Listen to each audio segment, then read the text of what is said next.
Thank you very much. We will call the Monday, September 18th, 2023, Orono Town Council Committee's meeting to order. Roll call shows that Councilors Laraway, Marks, Demerit, and myself are in council chambers. Councilor Berthasell is joining us remotely. And as Councilors Kenny and Powers are able to join us, we'll invite them in. Tonight we'll start with Finance and Operations Committee. There's a small modification to our agenda. We'll be reversing the order of items A and B. So we will start with Chief Lowe talking to us about challenges related to rural water supply. Thank you, Councilor. So this conversation is resulting from a critical look we've been taking at fire protection in our rural areas. Going back to July of 2021, which is the last fire that we had on Gould's Road.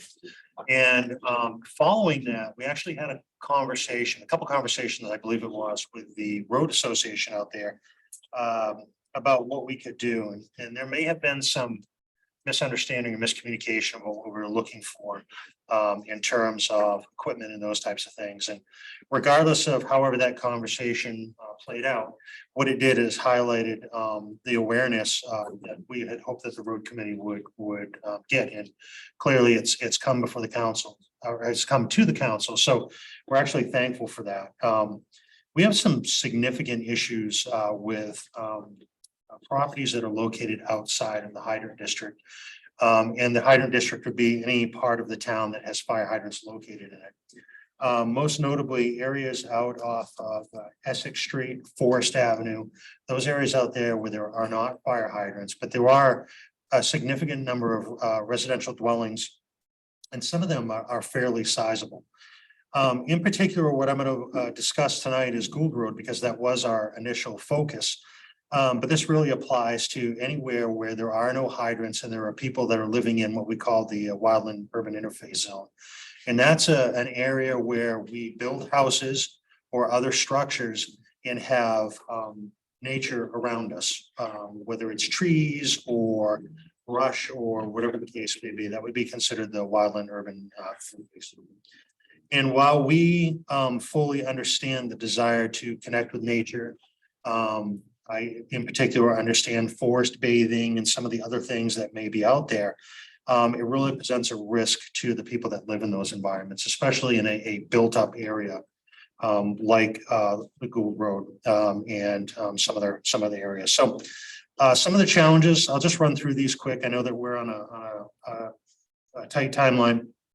Some of the challenges associated with fire suppression in that area or areas like that. Number one is access to the homes on those roads.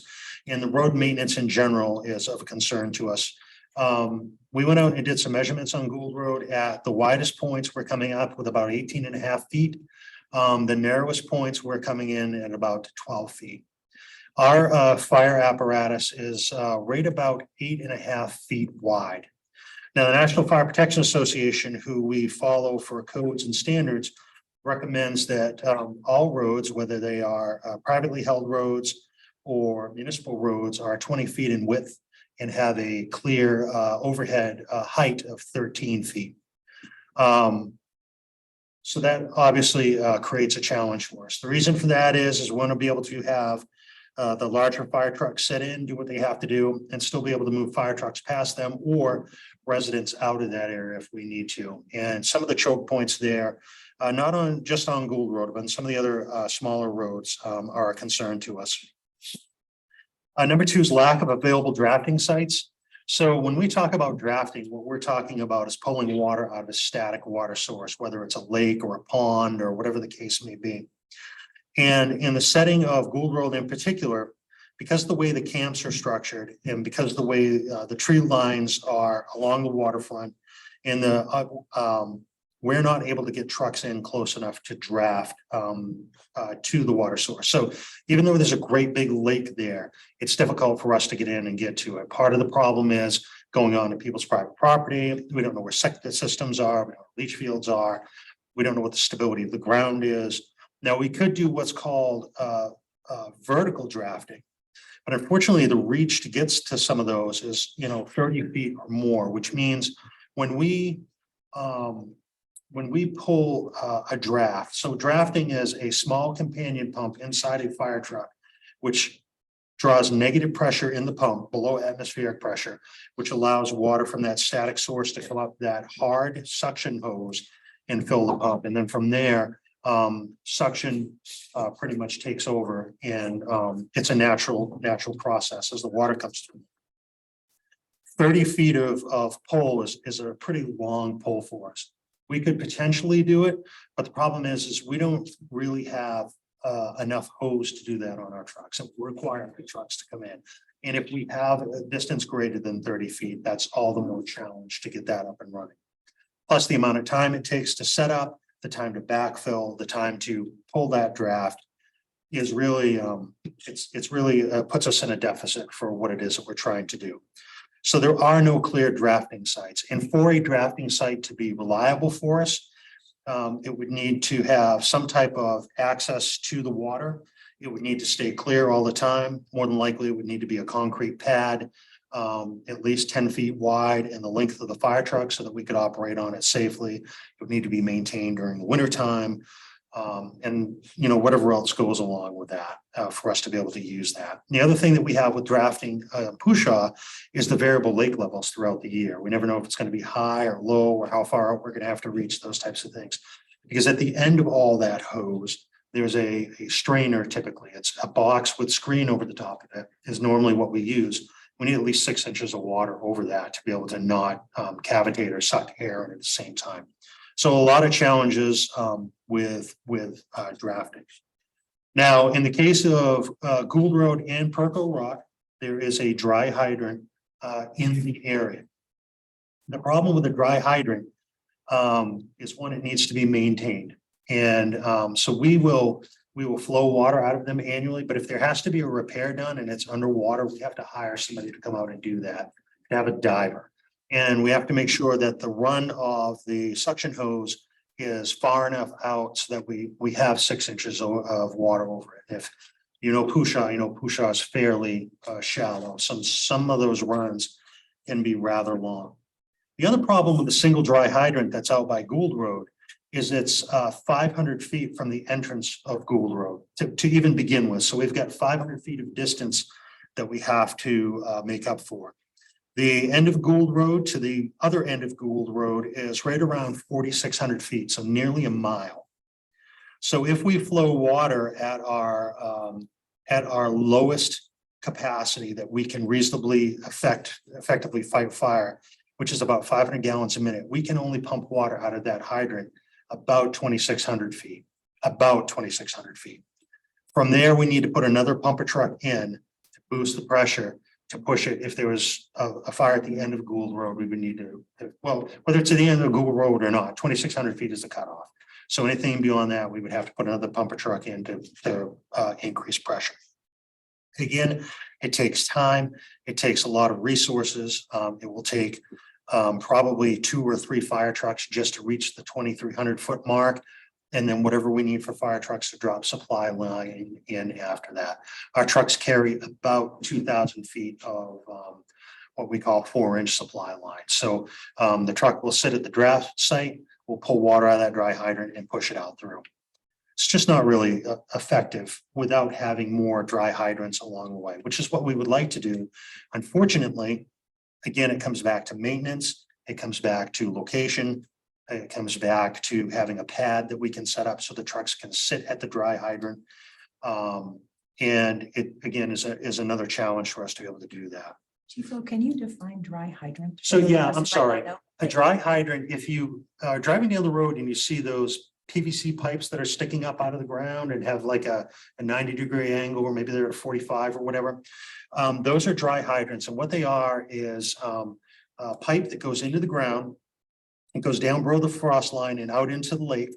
And that's where the water is drawn from. So when we pull up to them, they have no water in them.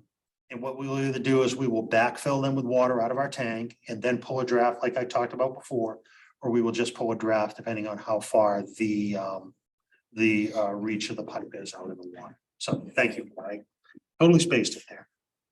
The other problem that we have out in Gould Road, and actually we have some of the problem here on Forest Avenue. If you go down Forest Avenue, when we talk about wildland and urban interface, the only difference is on Forest Avenue, you've got hydrants somewhat closer. Is we have very large structures that are out in those areas. The largest house that's out there right now is over 7,700 square feet.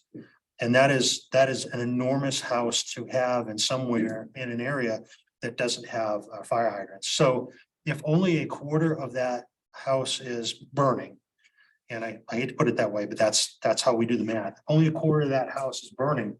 We're required over 600 gallons a minute, almost 700 gallons a minute for just one quarter of that house to have what we call an effective fire flow or any hope of suppressing that fire. What we have for resources right now and ability, we don't have the capacity. So basically what we would end up doing is doing the best we could to save property or a life if there is in that building, but we already know that we are behind the curve and doing what we can. We'll try. I mean, that's what we do. We will try our best, but going out the gate, it's going to be an uphill battle. So another issue that we have out there is lack of fire-minded property maintenance, and that's where Ken will come in and talk about Firewise program. Basically, people, again, we understand the want to be rustic and to connect with nature and stuff like that. But there's a lot of things that we do that create problems for ourselves, such as not clearing leaves and other debris that collect in where our roofs come together and create a valley, where pine needles collect there, that creates a risk. Deadfall, people want to let things compost naturally. The problem is that creates a problem when they dry out. Brush, trees and whatnot that encroach on a building. Basically, what we look for is about 30 feet. We consider it defendable space around a building or a structure. And that means moving things like wood piles away, pulling back pine needles, trimming brush back away from your house, that type of stuff. That doesn't exist in a lot of places. And the problem is, especially in the springtime and the fall, when things tend to dry out before we get snow or before we have summer rains and humidity, there's a high risk for fire danger in environments like that. So even if it's not an outside fire that starts, if it's a building fire that starts and ignites those materials, you can end up having a very serious fire out there that involves a large amount of woods, involves other structures and those types of things. And in that area, it's extremely hard to fight. We have a risk of entrapment out there. That road, much like other private roads and camp roads, are single access in. So if we have a significant fire, the decision may be made that we don't commit resources to it. And there is a structural triage process that we would use. However, given the amount of fire, our availability of resources, the availability we have to bring hose lines in or water in to fight the fire, if there appears to be a risk for entrapment, not only would we not commit resources to it, we would probably assign all of them to evacuate people out of that area. And that's a real risk out there that has been unrecognized and unspoken of for a while. And it's concerning to me as the head fire official that's a possibility out there. And you have that narrow road. So if we were to commit vehicles in there or whatever, that means people have to egress that area by foot. And that may not always be reasonable for people. So another consideration. Like I said, we'll talk about how buildings would be assessed, whether they're defendable or not defendable. Some of the options that we looked at, but basically discounted for improving fire protection out there. One was installation of dry hydrants. I think we've already talked a little bit about that and why that may not be the most feasible thing to do. Another one would be installation of cisterns. And basically to meet the fire flow rates that we need, we would need to install 30,000 gallon cisterns every 2,000 feet. And again, you get into problems with digging up property, significant excavation. I don't know what the ledge is like out there. So I don't know if we would have to do blasting or any of those things. So cisterns, while on Forest Avenue or other places might be feasible, I don't think they're going to be feasible in areas close to the lake. And honestly, with the water rate there, I think there are other ways that we could accomplish what we're trying to accomplish. Reestablishing and stationing firefighter resources in the area. Back probably 20 years ago now, maybe less, there was actually a call force or a volunteer station that was out there. That was dissolved because of lack of involvement in increasing requirements for training and education for firefighters.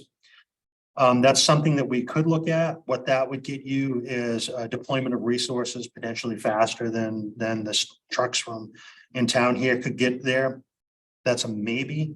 The problem with that is that it would require new property. It would require building a new station, require a new fire truck, staffing, the whole 9 yards. So I don't think from a cost benefit, I don't think that's a viable option. I think it's cost prohibitive, but it is something that we looked at.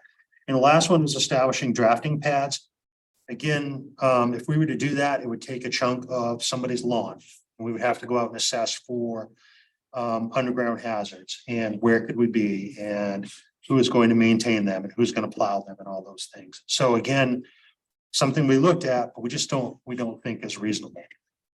We do have some recommendations for addressing some of the concerns out there. Number one would be explore extending the Gould Road to the AA Landing Road. And I realize that's a private road and it attaches to a private driveway. I know that's not a popular option, but what it does is it creates a secondary means of egress and access. So it would allow us better flow with the tanker trucks if we need to bring water in out there. It would also allow a secondary escape route, which would provide us more opportunity to operate out there during severe fires. And it would allow people to get out of the area as well. It would also allow Glenburn Fire Department quicker access to that area, which might actually be the closer fire department and able to get there before us, which we would certainly use if that were the case. As it is right now, where they have to come around and follow the same access in that we do, it's not any quicker for them. It takes them longer. The second would be to recommend installing residential sprinkler systems. And that would be to the homeowners out there. And that would be, there are 3 systems. There's 13, 13R, and 13D. 13 is a full residential sprinkler system. R and D are limited life safety systems. The benefit to those is, one, they would make sure that the people that are in the building are able to get out of the building. And the other benefit to that is hopefully it'll keep the inside fire inside. So it doesn't spread outside and potentially cause a problem, during those drier seasons. With the understanding this does nothing to protect from outside fire entering into regular buildings. Did you have a question? It's just about the sprinkler systems real quick. Is that a problem or should I wait till afterward? You can ask now, yeah. It's just, so if you are assessing these buildings, does that have an impact on their insurance? And if that, does it make it cost effective for them to want to put those sprinkler systems in because of that? I'm just curious. So right now, their fire rating is just about as high as it can be. Okay. So as far as insurance goes, that would be a question to ask the individual insurance company. Okay. But as far as the town's fire insurance rating, I don't think it would have any impact on that. No. The final 2 things are create a requirement for wildfire mitigation strategies, or explore the creation of requirement for wildfire mitigation strategies. And this is talking again about some of the tenants used in the Firewise program and some of the other codes that are out there in relation to creating defendable spaces, making sure there's clear access and that type of stuff. That will certainly be a hot topic of discussion if it is pursued. I have no doubt, because it does talk about adjusting some stuff and clearing back things and maybe tweaking some of the things that attracted people to those areas to begin with. I think it warrants exploration, but I don't know if that is, I don't know if that's something that it would gain any traction or not. And the last thing is purchasing 2 TurboDraft devices. And those are the devices that have been a topic of discussion. They were a topic of discussion with the group out there at Gould's Landing. Basically what those are They are Venturi draft devices, if you will, that we can set in close to the water. We pump water out of our truck through the device. And it actually, as the water flows through, it circles around and draws water from the lake back to the truck to us. So it eliminates most of the need for that vacuum draw of water that I had mentioned before, that negative pressure draw of water. The cost for that for 2 units is $12,000 total. That it includes everything. And the reason that we're recommending 2 is because we have 2 pumper trucks in the department. And we don't know where one will be, when the other one will be available. And honestly, if we're able to commit both trucks early on, and we're able to double our water delivery early, we would set those trucks in early. They don't have to be spaced out too far. We're able to put the devices relatively close to each other and flow a significant amount of water. So after this discussion, what I would hope the council would do coming out of this is to consider the turbo draft devices, because they're not a panacea. They're not going to meet the need entirely, but they will help with some of the problem out there. And number 2 is engage the group out at Gould's Landing for some further discussion about what some of the actions are that we can take. And not just Gould's Landing, but all of the areas in the community that are experiencing a WUI risk. That's wild and urban interface. So that we can talk about ways to help mitigate this and what some of the actions are that we can do. So that's basically framing the problem. I can either answer questions for you now, or I can turn it over to Ken, who can talk about some of those really key pieces about addressing this, which is the wild and urban interface stuff, the Firewise program. So just thank you very much for all the work that went into this, and for the work with the community and the road association. The turbo drafts are 12,000 for 2 of them. Yes, sir. They're not small enough to fit in Kevin's new lock boxes, right? Though, so we'd I have. wish they were. Yeah. But they are something that can be on the pumper trucks as we have them. We don't need to reconfigure our trucks to have it. Okay. Any other questions for Chief Lowe before we introduce our guest? All right. Well, I'd like to welcome Ken Nelson from the Maine Forest Service. All right, thanks for having me. Appreciate the interest. It's always fun to talk about wildfire prevention. That's what I do. I'm a forest ranger specialist with the Maine Forest Service. I've been there for about 22 years, based out of state headquarters in Augusta. And I'm responsible for the wildfire prevention and mitigation program statewide. So just a little background on how Maine is doing with fires. On average, we have about 650 wildfires each year that burn about 550 acres. Now that doesn't compare to our western states or the southern states at all. But if that fire is near your home or your second home, your vacation home, it can do a lot of damage. We forest rangers investigate all wildfires and put a cause to them and other information. And we found out a few years ago that 3/4 of the fires either threaten, damage, or destroy structures. And that ties into what Chief Lowe was saying about the wild and urban interface. You know, we have a lot of structures in the forested area that's more vulnerable to wildfire and also ignition from a nearby structure fire. So about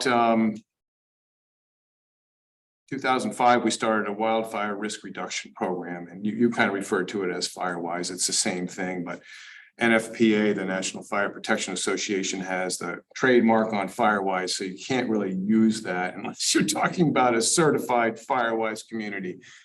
Not really important at this stage of the game, but our wildfire risk reduction program basically tries to work with homeowners and communities and fire departments to reduce the risk of home ignition from wildfires or nearby structures fires. We've learned a lot over the years on how homes ignite, and Deputy Chief Sorois and I were in a class in June that was 2 days of how homes ignite. And we learned a lot, and it's not a wave or wall of fire that just goes through a community. It's one structure ignites, sends some embers, maybe a quarter mile, goes up and lands on another structure and ignites it because people haven't cleared their brush and kept what we call fine fuels away from the structure. That's the small needles and leaves that are probably wet right now, but they dry out.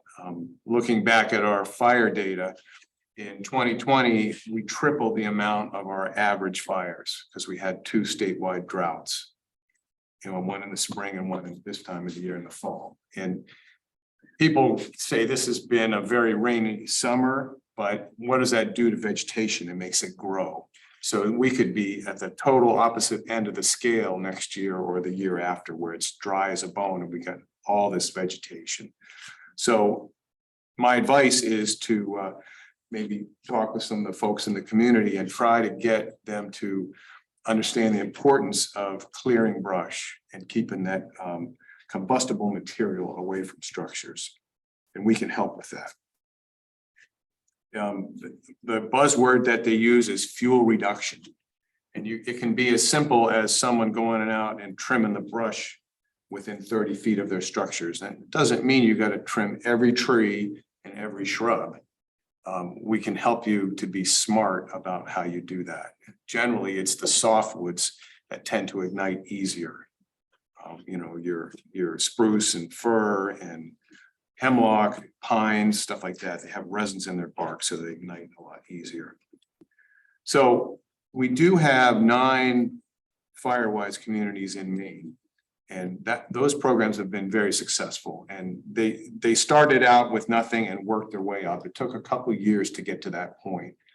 And once they're in the program, they're required to do a certain amount of fuel reduction or mitigation, and also fire prevention education. And it's documented by the number of volunteer hours. So that's further down the road, but it's a great program, and it also keeps us committed as the state forestry agency.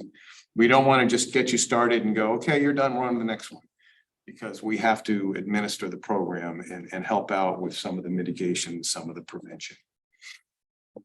So just to kind of wrap things up, we have a new federal grant available, and it's probably going to be kind of tight to think about it for this year, but it's called the Community Wildfire Defense Grant Program. And the deadline for this year's round is October 31st. But it's really a great program. We've been doing this, like I said, for 17 years with wildfire risk reduction. And we've never really had anything with any teeth in it to give communities funding to do fuel reduction projects and maybe help out with dry hydrant installation or cistern installation. I'll be upfront with you, it won't buy equipment. Because that's the first question I got when we brought this up at our town fire warden meetings over the winter. Can I get a new truck? And I'm like, I know you need a new truck. This is not the grant for that. And there may be other grants. But this program is based on a fire plan that's put out, you know, done with in conjunction with the fire department, the community, and the Maine Forest Service. And it's kind of an outlook of here's what we have, here's what we're going to do. These are the priority areas to work on. And so to get this grant, you have to first have the fire plan. But this grant will help you pay to have a contractor do the work to do the plan under our supervision kind of thing. So even if you weren't ready to apply for the grant this year to try to do projects, fuel breaks, brush chipping days, cisterns, dry hydrants, stuff like that. It might still be wise to apply for it just to get the plan in motion.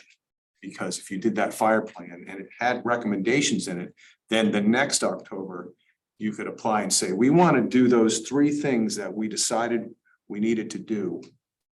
And we have the plan in place. Can we do that? So and these plans last 5 years. I volunteered to score them for other states. I wish I could score Maine's because we have a lot more money here, but I see what they do. Some of them use, there's a little bit of match that's required, but I looked it up and Orono does not need to, you could apply to have them waived. based on the fire danger risk here and the level of income. But I've seen other towns that they lease some type of mitigation equipment, like a masticator that cuts brush trees from the top, just shreds them.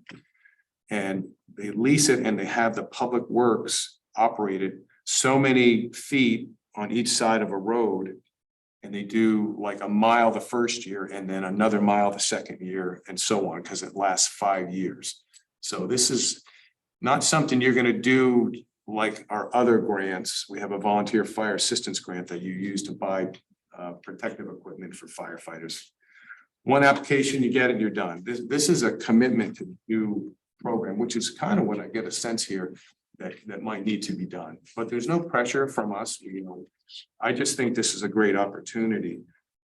And the fact that Orono is already eligible to have that waive, that fee waived would be great. And there's lots of money. I mean, $250,000 to do one of the plans, up to $10 million to do the projects. You're probably not going to need to use that much. You know, if you got a plan done for $5,000 and then had $5,000 a year of work done for 5 years, you're at like $30,000, you know, so we can talk more about that as you get further on, but I do have some brochures here that talk about our program and how you can be smart about how you clear your brush around your homes. Oh, thank you. Questions? Could one of Is you please save me a brochure for when I get back into town? I would love one of those. Sir? Sorry, I was a little late. I missed the memo. We were starting early, so I apologize. Is the work that would ultimately be done in the plan on public land or public and private? And who's required to do what, I guess, with? It depends what you want to do. It can be on private land. It's not limited to public land. So what some of the other communities have done in other states is they may hire a company that collects brush 2 or 3 times a year. I think you already have like a brush collection day with your, but this could be just brush, not 2x4s, plywood. This could be just brush. So the homeowner would get some notice on how the best way to clear the brush by a certain date. And then the truck comes by and takes it, makes it go away, chips it, dumps it somewhere. Whether it's private or public, doesn't really matter as long as it's documented. Like they have to fill out a form and say, I spent 10 hours clearing the brush from behind my back deck and I piled it here and it was 9 cubic yards or something like that, just a rough estimate. So it does take a little bit of tracking for grant reporting purposes. So what I took away from this when Chief came to see me is it's really about having an awful lot of education for folks around the risk and then beginning to support some of the behavior change in ways that we can. I think to your answer, Leo, I think we'd have some issues if we were going in on private property and cutting stuff, but I don't think that's what he's talking about. No, I think you'd what have to have he's permission. Yeah, and all our Firewise programs are voluntary. Yep. Like if it could be 3 houses in a row participate and the next 2 don't, and that's fine. So the participation would be voluntary, but the grant would actually cover the cost if people said, yes, we want you to take down this brush on the edge of our property, or. I didn't I'm say that, but that's not totally out of the confused. question. Okay. It's better if the people who own the property do the Do it work themselves. themselves, and then the grant covers the cost of the removal of the brush. Got it. But you could set a certain portion of the grant money towards that, especially if it was those underserved, elderly, or some kind of need. But if it's a family that is capable, I don't know if you're going to want to do that. Because I hate to say, but the fire knows no boundaries. Yeah. If there's brush and there's heat and there's oxygen, it will burn. So it is a community thing, and I appreciate your interest in this at this point. You mentioned Orono's already has a fire danger risk assessment or something? Yeah, I went over that kind associated of with quick, and I did have that on my little presentation, but there's a website, a national website that you can put in the town and the state, and it will say whether it's at risk for wildfire, and this is done with GIS. I mean, I don't think there is much boots on the ground, because it's pretty good data, but you know, when we do our wildfire risk reduction program, we usually go out and do risk assessments, and we talked a little bit about maybe doing that some point in the future here. We're actually boots on the ground, knocking on doors, and would you like to participate in this free risk assessment, that kind of thing, and then it gives it a score and some recommendations. I guess to put that into perspective, are most communities in Maine at risk? Yeah, we are pretty high risk because of the way we have structures in the forest, but we are blessed or cursed that we have a lot of moisture. So you could look at it that way. We don't have as many fires as California and don't ever want to. But we are seeing more extremes in the weather of late. You know, the droughts I spoke about 3 years ago, this rainy summer, you know, the longer burning season. You know, we're getting fires in late February, early March now that go into end of November, you know, little fires here and there. So it's something we should be concerned with, and it's not something you get caught up on in 2 weeks. You know, you need to plan ahead. Thank you. I think this is really timely discussion. I know it's been on a lot of people's minds because of the fires up in Maritime Canada and Quebec this summer. I guess I really appreciate Deputy Chief Searway continuing to work on, look at grants and things like that. So, right. So, yes. So I guess I'm looking for some guidance on two things. You're appreciative of the presentation, you find it interesting, you think it's great for the community. I assume that that means that as staff works on an application, whether they can get it done for this year or whether it needs to be in a subsequent year, what I'm hearing is general support. I'm also hearing that it's not particularly a simple application to put together. So if staff is going to prioritize its time doing it, we need to kind of know that council is generally supportive of allocating resources that way. And the second that just is kind of sitting there is the chief saying of all of the suggestions that he put out there, there's education, there's helping residents, but what I heard him say is that what would really assist our department in responding to calls out back would be the ability to improve our equipment. Am I correct? Sure. And he put that at $12,000 for 2, and I'm assuming you need 2 in order to make it work. And plus we have 2 engines that are going out frequently, so you want 1 on either one. He has no money budgeted for that. So that becomes a question for council. Do you want to move that question forward to chew on that some more? Or would you like to punt that till the 2025 budget discussion? Discussing it. I mean, it sounds like a good idea. I was also wondering, you had also brought up sort of the issues with how small the roads are in many spots out there. I was wondering, does this Firewise program, if we were part of it, is that something that could also be covered under that kind of funding? Is, you know, road access and accessibility for the fire department? Yeah, you can't put in new culverts and bridges, you know, stuff like that, but you can definitely cut back the brush with permission from the landowner, because I don't know if these are town roads or. These are not by and large town roads, and Yeah. the issue that you've got, which we're going to talk about again on Thursday night, so this is a preview.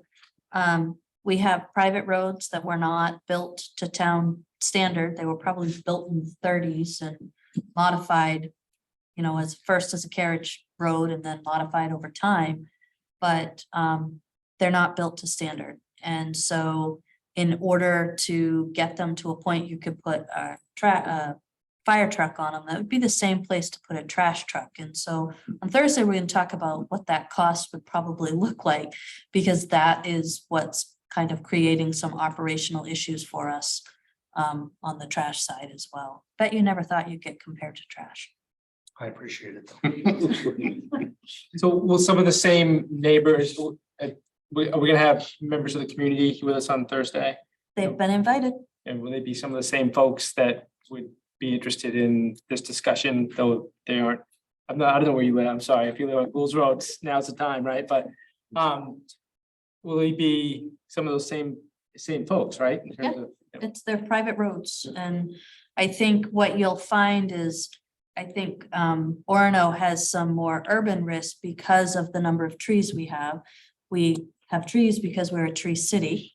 I think it comes into how you maintain them, so we do some things to try to maintain the interface with those trees, but by and large, you're talking about people on private roads who came to Orono to be out of the middle of civilization and want to be on the dirt road and don't want the town plow truck and the trash truck down there, but really would prefer to have the fire truck go when needed. And I think that can create some issues. And I don't think we have the ability to regulate that change. I think Yeah. they would have to decide on their own that they wanted to rebuild their road to town standard, come to the council to accept that road, which then it would be maintained. Do you think there's any interest in the, I mean, trying to follow along on Google Earth, as Chief Lowe was talking about the extension of the road? Do you think there's any interest in any of that kind of stuff, or you think that's a, So I would never say no, and Right. Chief Lowe has put out an idea. I think it's worth a conversation. I think that it is probably gonna be extremely expensive. Yeah. However, I would not say no, and I can't. I do know that as you're connecting two private roads with more private road, and Yeah. you really can't turn that into a public road in the middle. So it really becomes more of educating the community about what could be done. so it's the AA Landing Road, right? Double A. Double A, I'm sorry. Still new to Orono.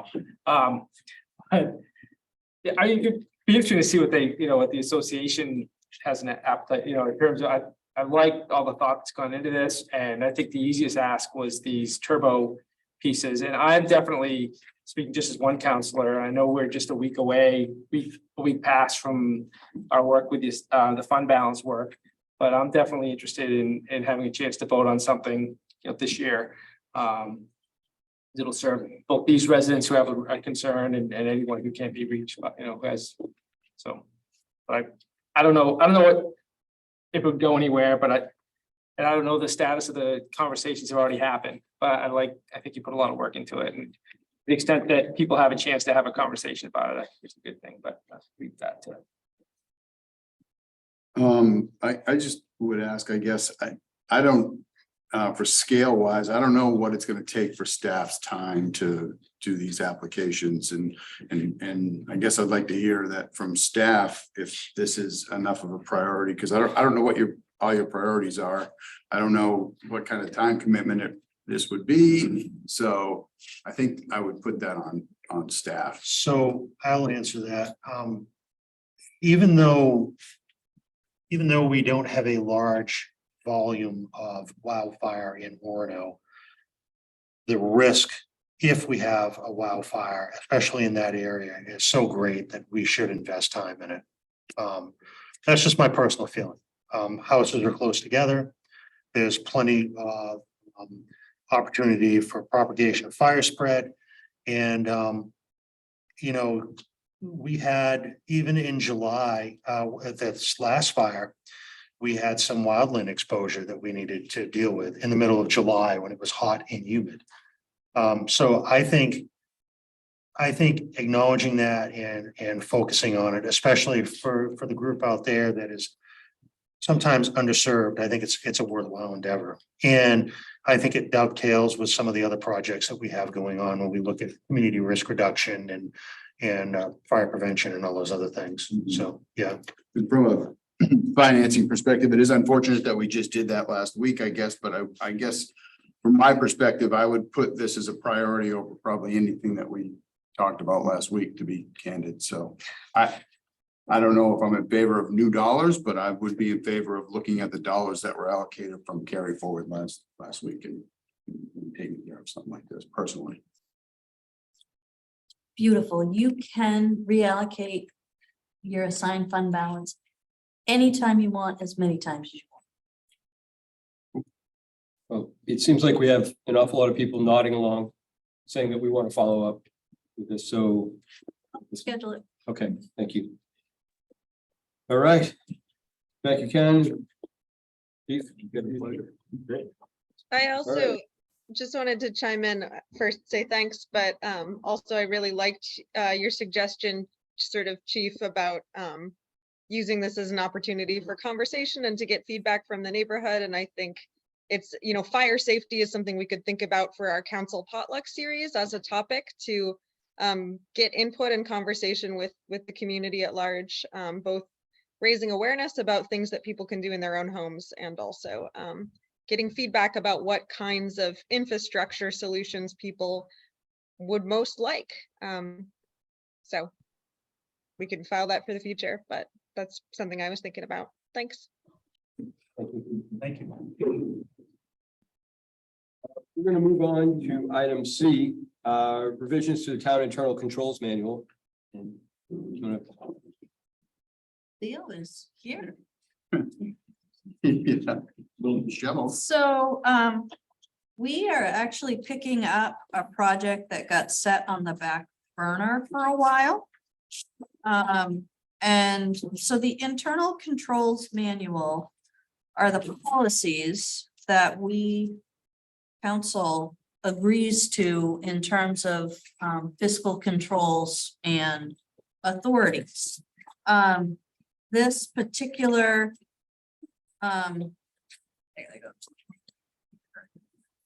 this particular internal controls manual was actually vetted twice, but given change in council, it seemed like we should come back and figure out where folks are with it. I don't know how much detail you want, if you want me to go back through the changes again, or if how you want me to, I don't know your level of. Um, I have questions, Jeff, so. okay, so we will address all questions. Maybe you could give us the like the 10-second, this is why the policy is being, this is why the ordinance is being updated and the manual is being changed. And then we can dive into. Yep. So the we started with a review of the internal controls manual, simply because you need to review it frequently and you need to ensure that it matches your practices.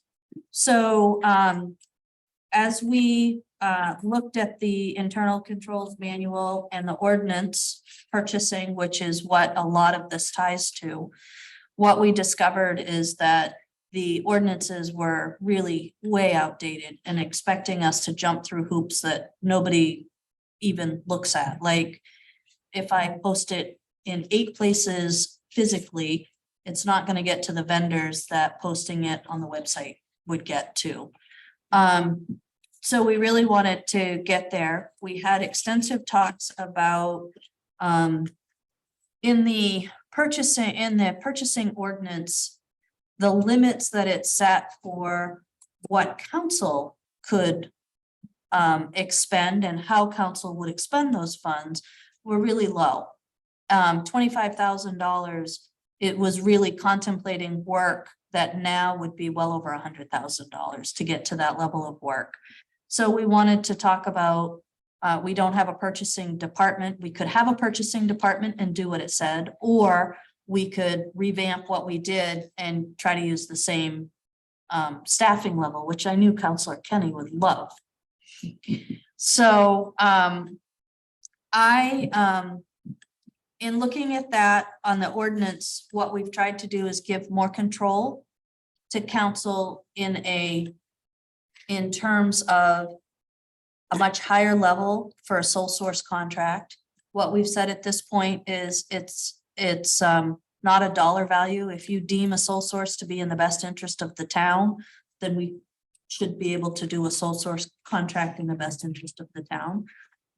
It allows for a request for qualifications, which professional services these days, you want an RFQ as opposed to an RFP, which is a request for proposals. And we did not have that process laid out. Everything was an RFP. The timing on some of it was not conducive to the way we do business. It also had purchasing really happening at the departmental level, which we are moving away from that and have been for some period of time to try to get a higher value for our purchasing, meaning instead of a $5,000 contract in Parks and Rec and a $4,000 contract at the library, we might be able to get a $7,000 contract for all of them together. So it assumed that department heads were putting out RFPs when that comes out of the manager's office. Department heads don't have time to write those. So it's a change in that way. It changed things to talk about, you know, the website, which the last time the ordinance was revised, I don't think websites were a way of doing business.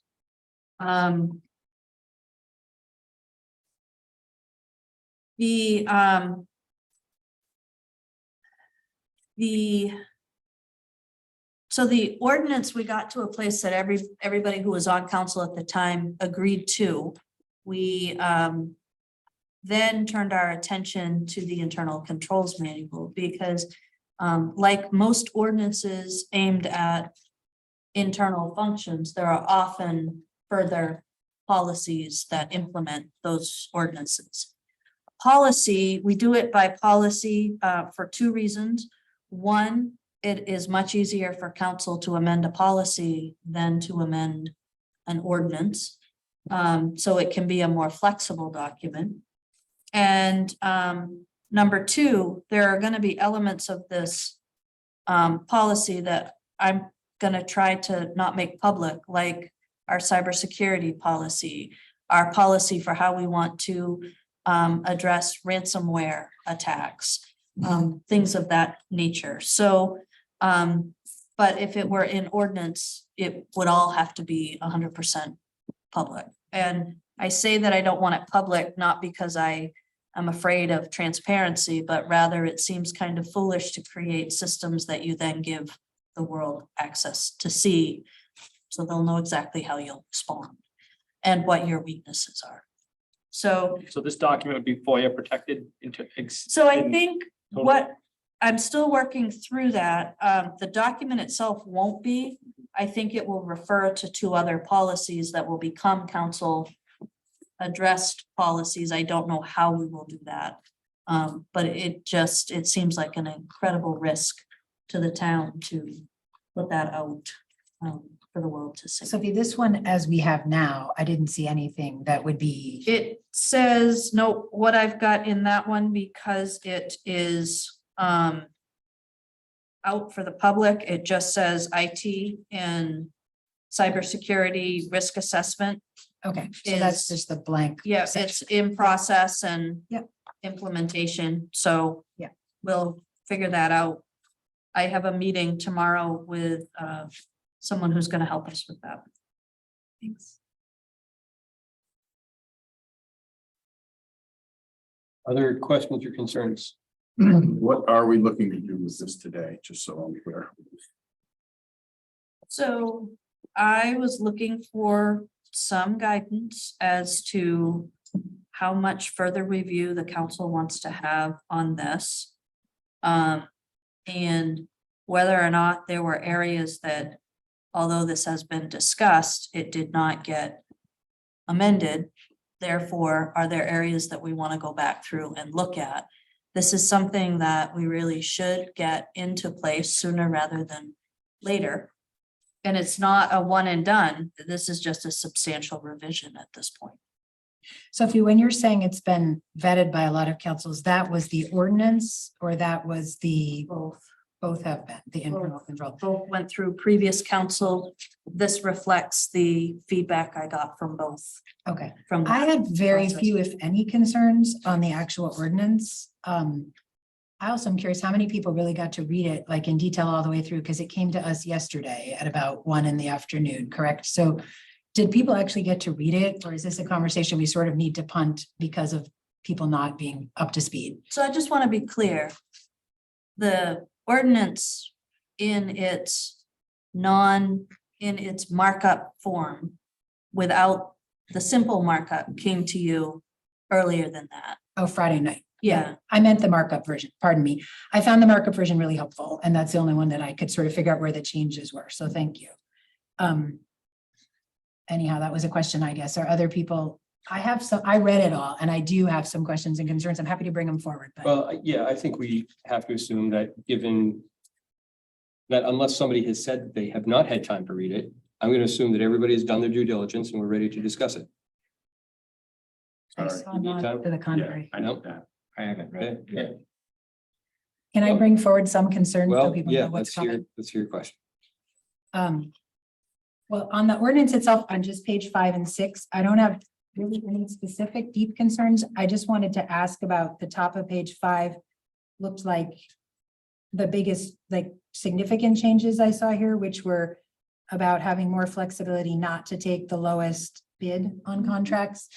And also just a general line that says the town reserves the right to accept or reject any or all bids. And then on the following page, the addition of the contract to be awarded without competition at the bottom of page 6, number 2, when the council determines that is in the best interest of the town. So those 3 look to me like the most significant changes on bidding.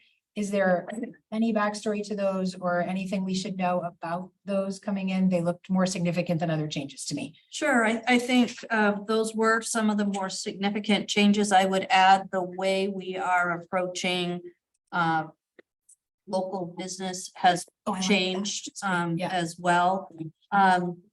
The not simply taking low bid, I think is important. If you look, it talks about if the town has experience. So for example, a couple of years ago, we had a local project that was going out to bid. The low bidder did one of the large construction projects in town that racked up about $20,000 of code enforcement fines for environmental violations.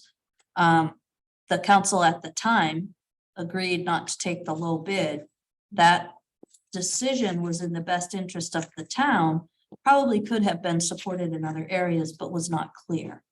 And, you know, even breaking your own ordinance, depending on what it's saying, the topic, in times when you're facing what's in the best interest of the town, it's a risk, but oftentimes councilors will do that. This just makes it really clear.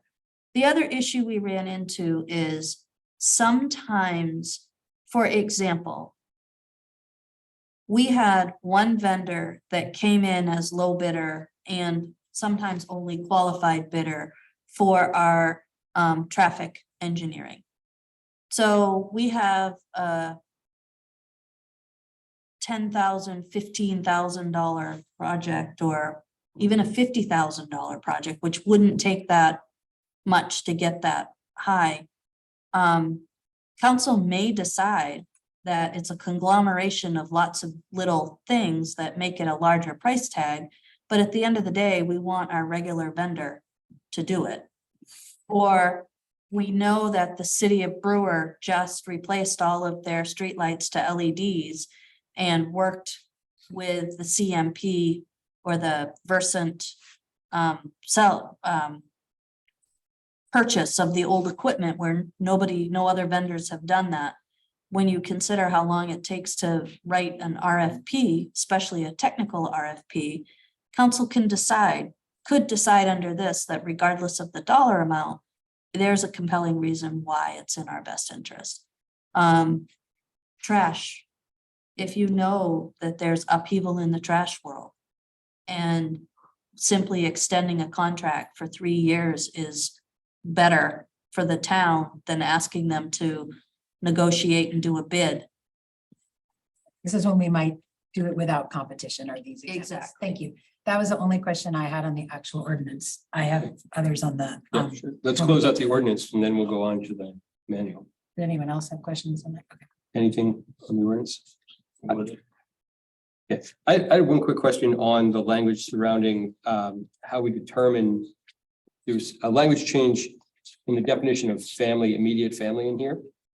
And I just remember a conversation that we had almost 2 years ago now, where we were talking about including more expansive language to include non-traditional families.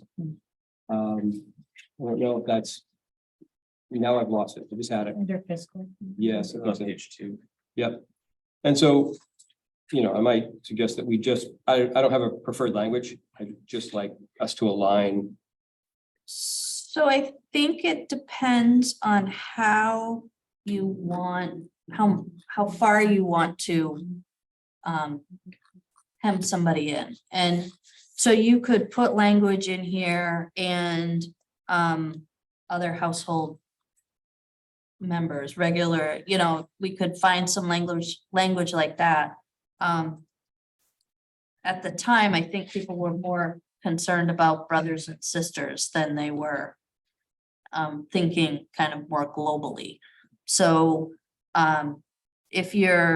would you like to try to narrow that or to expand that to include people who normally live in your household, or? I would like us to just have all our, I just like us to be consistent.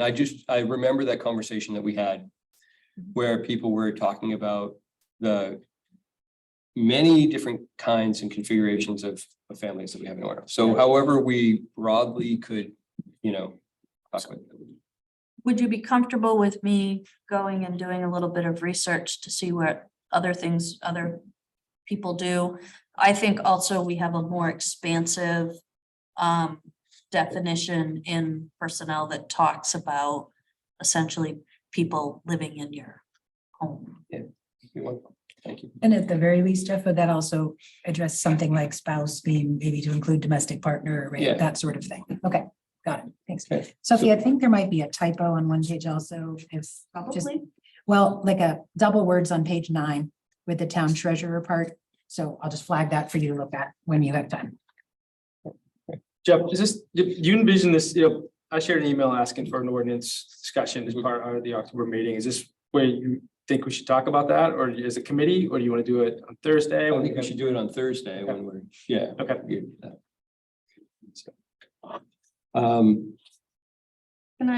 Sarah, can you just tell me what section on page 9? Town treasurer, it said the first sentence, except in case under fiscal controls, under encumbrance of funds. It says town treasurer shall have certified has confirmed that there is a sufficient unencumbered. I think you just have extra words that didn't get deleted. All right, so switching gears a little bit to the internal controls manual. So questions or concerns? I had some here. Yeah. A couple different ones. I guess I would say that they mostly all have to do with page 7 and 11. So maybe if we looked at 7.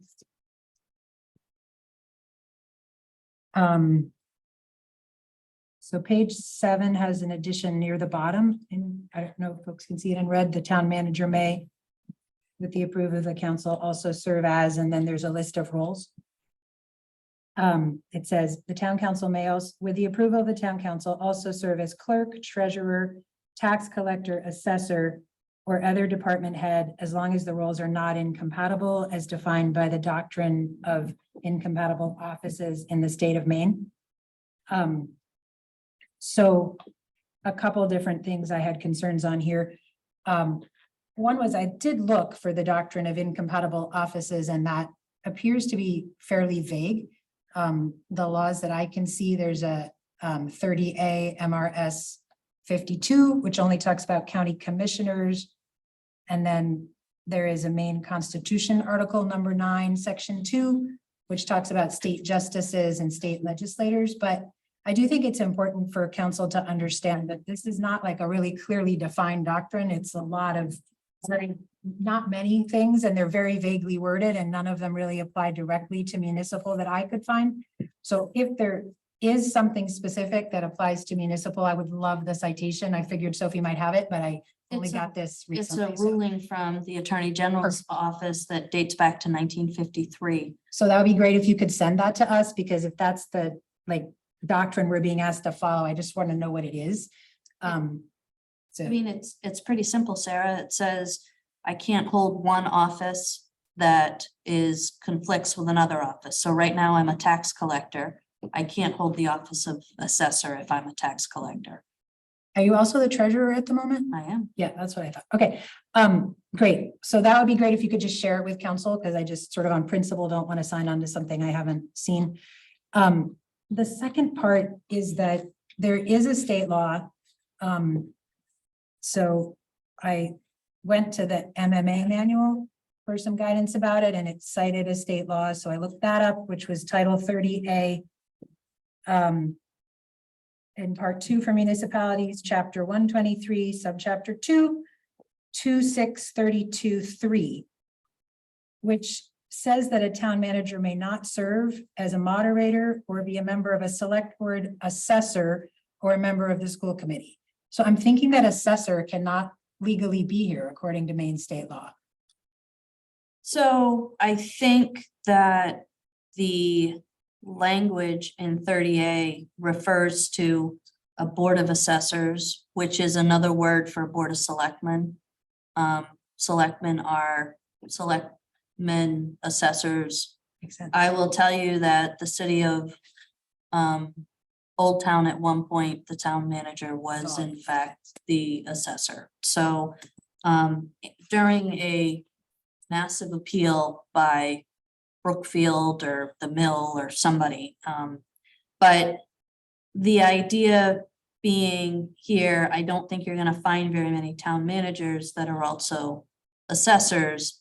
I think the thought being what was most important is as long as they are not incompatible. And if state law says that changes and says that manager and clerk or manager and assessor are incompatible, they would be incompatible. Makes perfect sense. Thank you. I think I had a third one based on this, but let me take a look. Yeah, I guess the next one for me is more kind of a general question. If you could talk to us about, I mean, I think the point of this manual, right, is for us to establish kind of like what are the best internal control practices. And I'm reading and hearing from you that this is sort of more as needed, these extra roles, and which totally makes sense. But I was concerned as I kept going and I got to page, I don't know if it's 11 or 13. Let me put. Not 11. Oh no, 11. So on page 11, I guess I'm curious in us having a discussion as a council around what we see as the best internal control practices. I'm noticing that here it's saying that in the event that the town manager was to be serving, I guess, as the treasurer, is that what it's talking about, where you have to reconcile? Performs the reconciliation, both the assistant town manager and the council chair or a designee will review and approve the work. So I'm assuming that this would be if the town manager was serving as the treasurer as opposed to the finance manager or finance director. I think that the idea is, in general, the finance manager's job is to perform the monthly reconciliation. And it's my job to review and approve that work.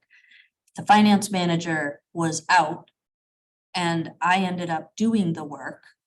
There needs to be another level of approval, and having a subordinate approve my work is not the best practice. However, I wouldn't expect the council chair or designee to necessarily know what they were looking at, which is why we put another set of knowledgeable eyes on it to then walk the council chair or designee through that process. It's cumbersome, but I think it's there in the hopes that it will never have to be used.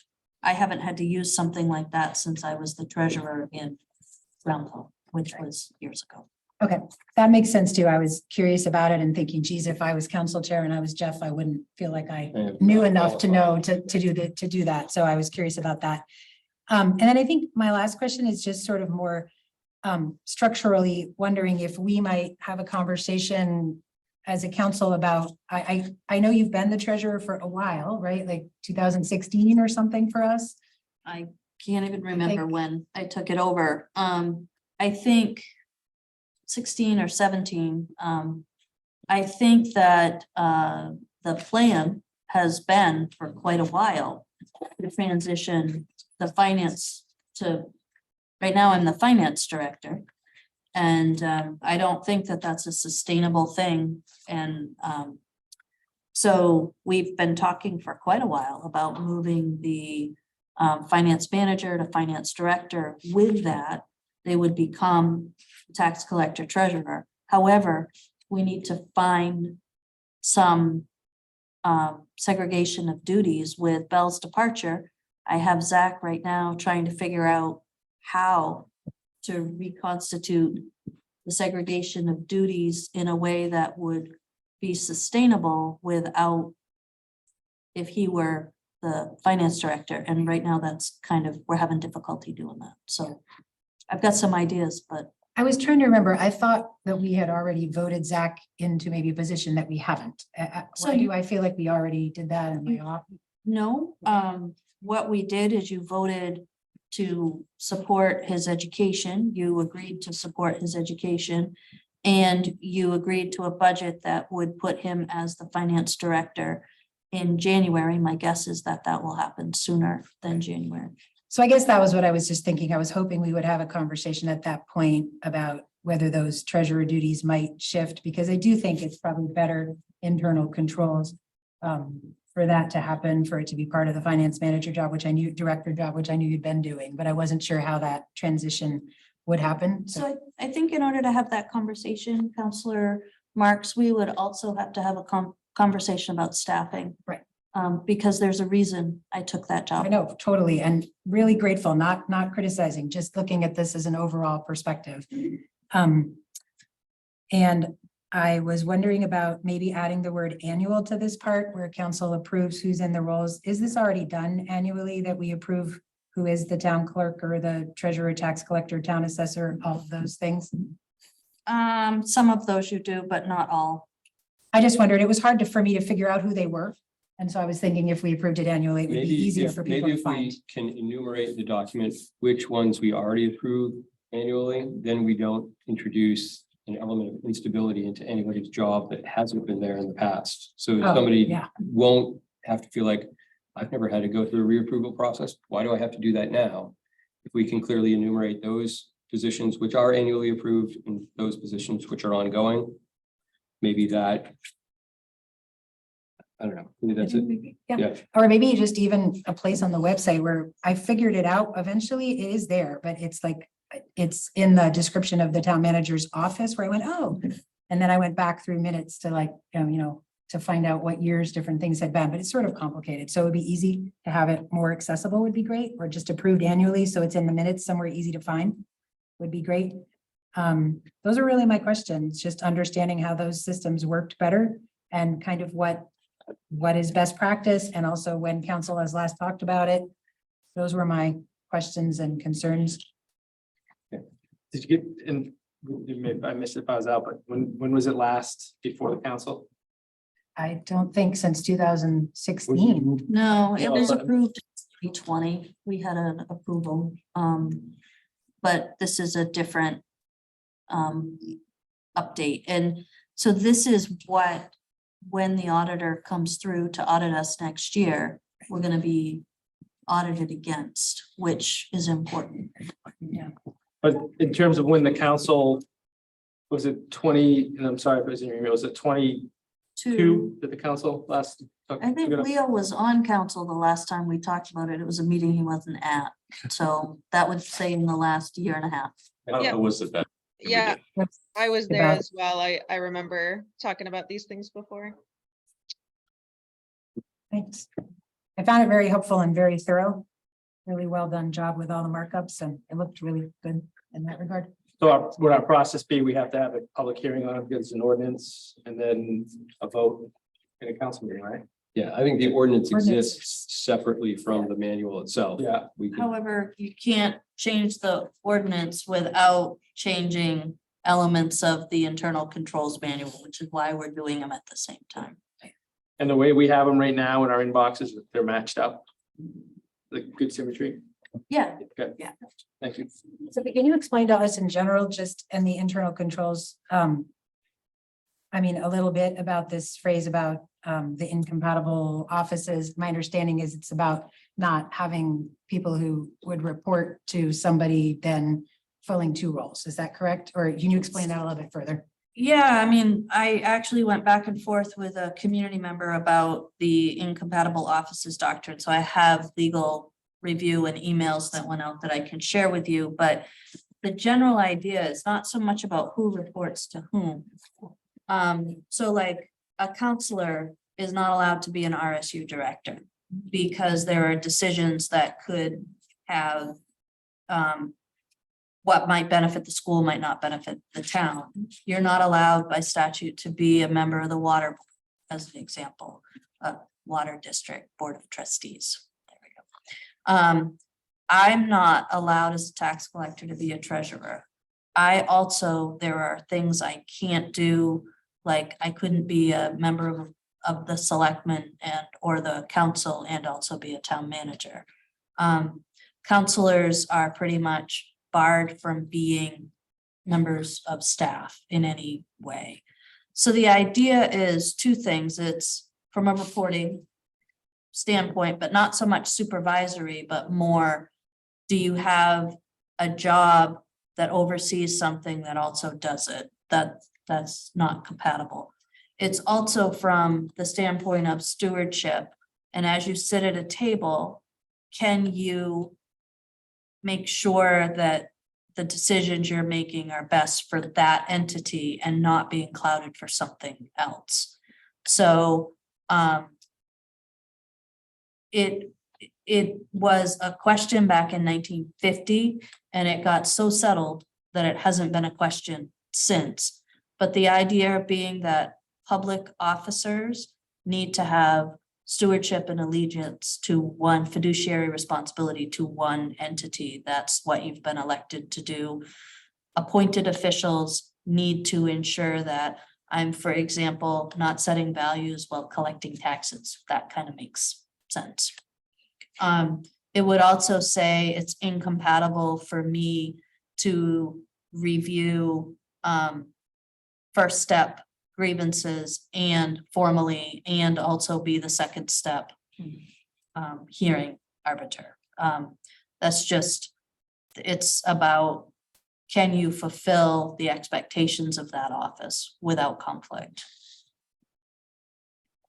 And just, you said, and now I think maybe you didn't be, you said the treasurer and the tax collector couldn't be the same. No, but you are, treasurer you and meant tax treasurer collector, and in many they're communities, frequently they're the same, the assessor. Yeah. The assessor and Thanks. the tax collector. And internally with our finances, what is currently, how do we handle that so that we have checks on what's happening with finances? So that's not incompatible offices, I know. that's segregation of Yeah. duties, and People it involved all in that. depends on what we're talking about, but the person who balances the checkbook doesn't have any authority to make any changes in any of our financial stuff.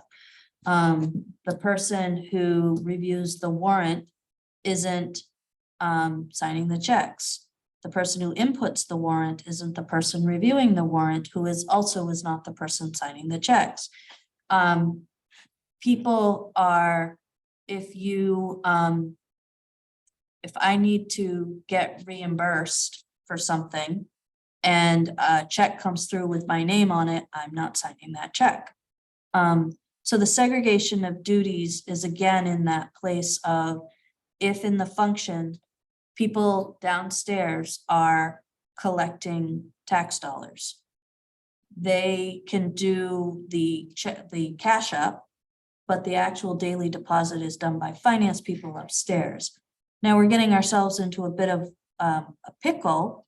We're gonna be bringing people in who have not normally been part of our process, because today the bookkeeper and the town manager were receiving tax payments because we have probably close to 200 checks that need to go through. So it's also something that you need to look at every time you engage a process. If you change, deviate from what is in the manual, the idea is, again, people don't maybe want to hear it, but we're pretty slim. I think it's really important for us to hear. Is it possible for us to see what the duties of the treasurer are? Because I partly don't understand what the treasurer does, I realized in reading this, as opposed to because it's a double role for us with staff. Is that something you can send us along with the citation about the doctrine? So, I mean, I think a treasurer, if you're interested, right on MMA, there's a treasurer's manual and a tax collector's just look at that. manual that tells you what both of those positions do.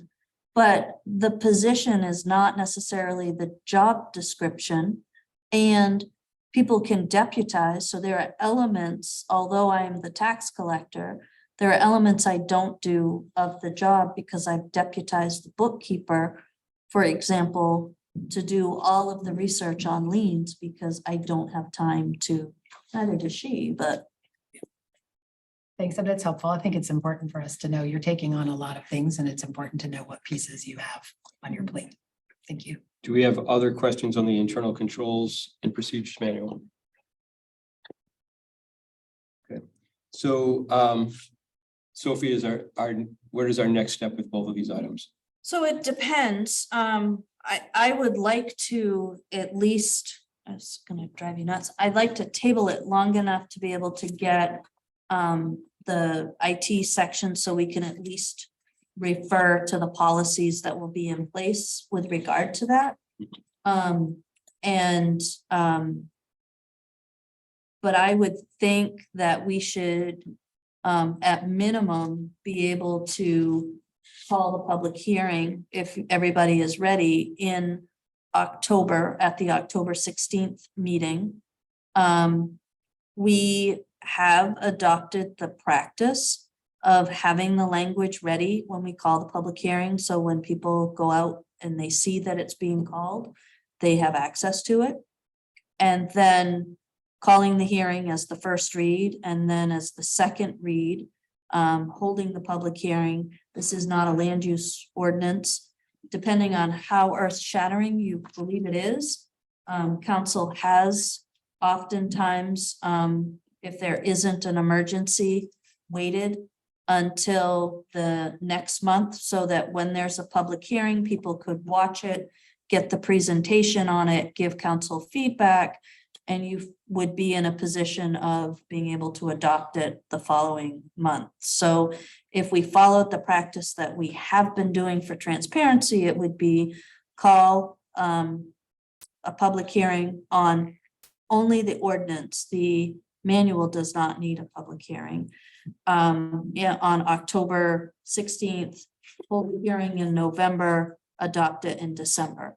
The only thing that you have to do, if you're not as interested in maintaining that transparency because you don't think it's important with something more internal, you would look at calling the public hearing. I'm not sure that we would be able to, you have to call the hearing. You can't just notice it. Which would have us in November and then a vote in November. I think my preference is to follow the established protocol for the adoption of these. I don't think the house is on fire with it, so that's acceptable. So we meet in our meeting on October and we call the public hearing, but we don't actually have the public hearing. We have that in November. And we vote in December then? that's the way. In order to ensure that the world knows, has seen it, heard it, knows it's coming, has the opportunity to weigh in at the public hearing, but also see the public hearing. Which we were finding we're getting more views after meetings, and give feedback to council. The reason that that's important is, if you are getting a lot of feedback that caused you to want to make substantial change to the ordinance, we'd want to know that before we put the order on to approve, because that would have to then go back for legal, or at least a review of whether or not it could be adopted within the same. So can you go from a public hearing in November, we hear some things that lead to some changes, and then vote on in December without having another public hearing? So it all depends on what the changes are, Dan. It really does. If, for example, if somebody said at the public hearing, I don't think council should have unfettered right to accept bids without competition. Yeah. And I want to see something different there, something lower. And you are simply responding to that request. Oftentimes, the attorney would say, no, that's not a big deal. If you had said, where it says, I want the limit to be, and I don't remember off the top of my head, 50,000 or 100, I think it was $100,000. And you suddenly said, no, we're hearing some grumbling. We think that should be $250,000. I think you'd have to take that back to public hearing. We gotta think about 2 meetings a month as a cadence to move these Yeah, things yeah. Yeah, along. we do. Yeah. I think we need to. I have a question too about, so you said this needs to be approved for the audit, and when does that happen? Next year, is this for next year? Yeah, so Okay, that would start in June. in June, Yep. okay. I love the 2 meetings a month idea. On board. Any further discussion on item C? Thank you. Okay, I'm gonna pass this off to Leo for the TE and F. Still. So is D, because I hope I'm looking at the right agenda here, I guess. There's an updated one, the ARPA. Yes. Okay. Yep. I guess I'm gonna let you take it. Yeah, so I don't know, perhaps Rob, could you make sure Sonia gets one of these too? This is just a reminder.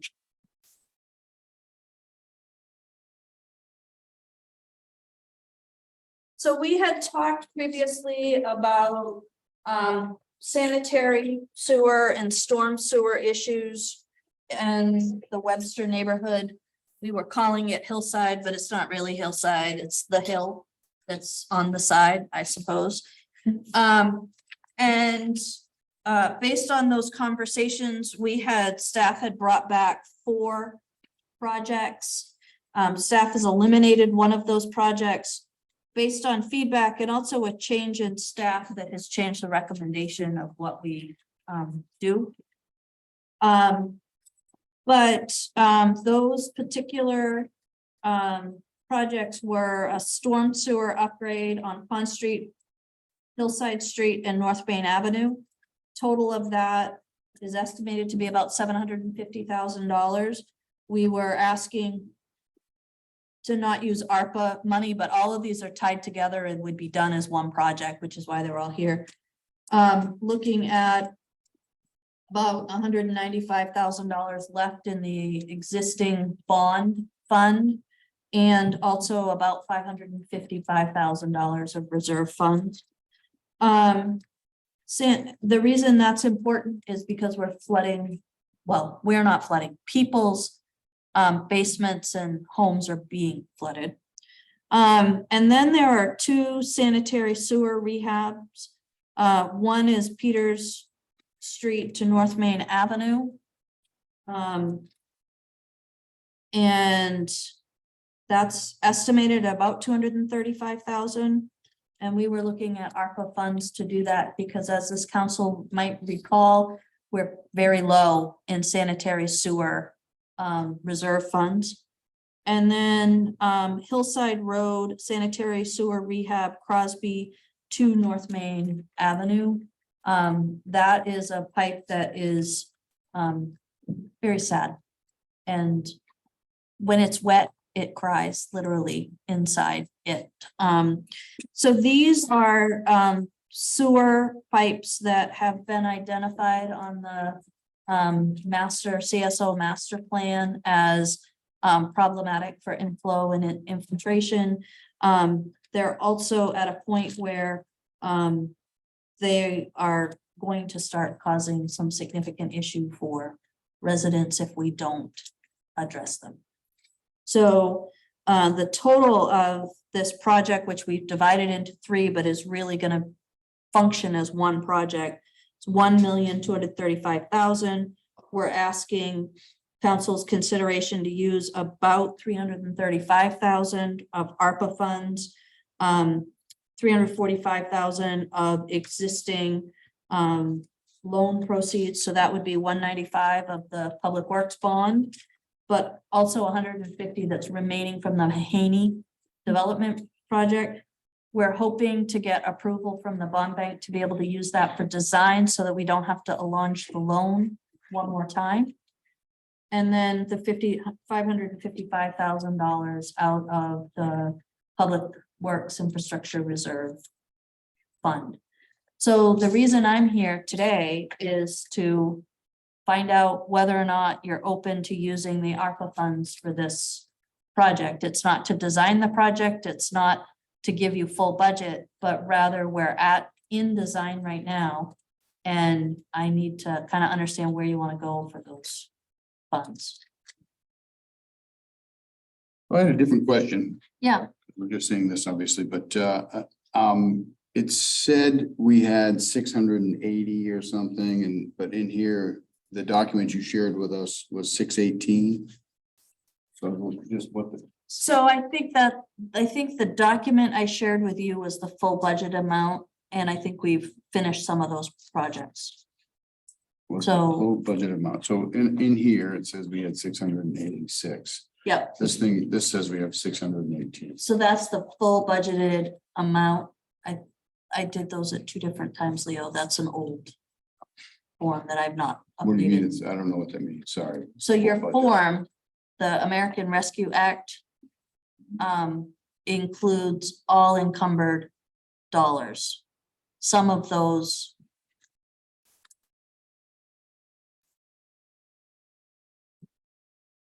Oh, no, I'm sorry. That's when I did background, I hit the 8 instead of a 1. I'm sorry. That is 618. I just think 560 was a rounding. So it's 618. Yep. This is the number? Yep. Okay. My other question with this was, it's got public safety administrative vehicle on here, and I don't know when we committed to that. You committed and bought it in 2022. Okay, so that's done. The council did it. All right, that's old news. The- Everything from the public safety stipends went out in 2021. The Lucas device was purchased in 21. Okay, this is all done, because and Yeah. the pool filter thing just happened. Yep, It just happened. so those are all, The ambulance that just happened this Yep. year. yep, And the building assessment it's happening now. yep, Get the other stuff. The council tech upgrade, that's happened, and Yep. that's what we have here. Gotcha. So is it correct that this is asking us to designate 335,000 of the ARPA funds out of the remaining 618,000 that are available? Yep. Thanks. And remind me again, we have to encumber all the ARPA funds by what date? 2024, they have to be expended by 2026, October of 2024, expended by October. So by a year from now, we have to have encumbered them all and Yep. expended by 2026. Okay. And I will just suggest the way council has been approaching it by dribbling it out is saving us money because we just tripped under the single item audit requirement, which is another $3,500 and tons of staff time. Thanks. I would say that I think it's a reasonable and good use of the ARPA funds. I don't know if we have community members here, but I live in this neighborhood and I know that there are people who feel passionate. One of them asked me to read an email if they're not on the screen, so at some point I'll read it if I'm allowed. Short, very short. So I I like- don't have any hands raised. We have 2 community members joining us. And Do another they one want to in say- person. Okay, and none of them have any. I hand did raised? see one of them just raise their hand. I'm gonna allow him to talk. Is that okay? Hi, can you hear me? Yep. Yes. Hi, everyone. Thanks. This is Dave Sandeland, 61 Hillside Road. And yeah, we've been very eager for a solution to the storm sewer system here as we've experienced sharply deteriorating conditions in our backyard and basement relating to the neighborhood storm drains emptying onto our property, especially this year due to the abundance of rain.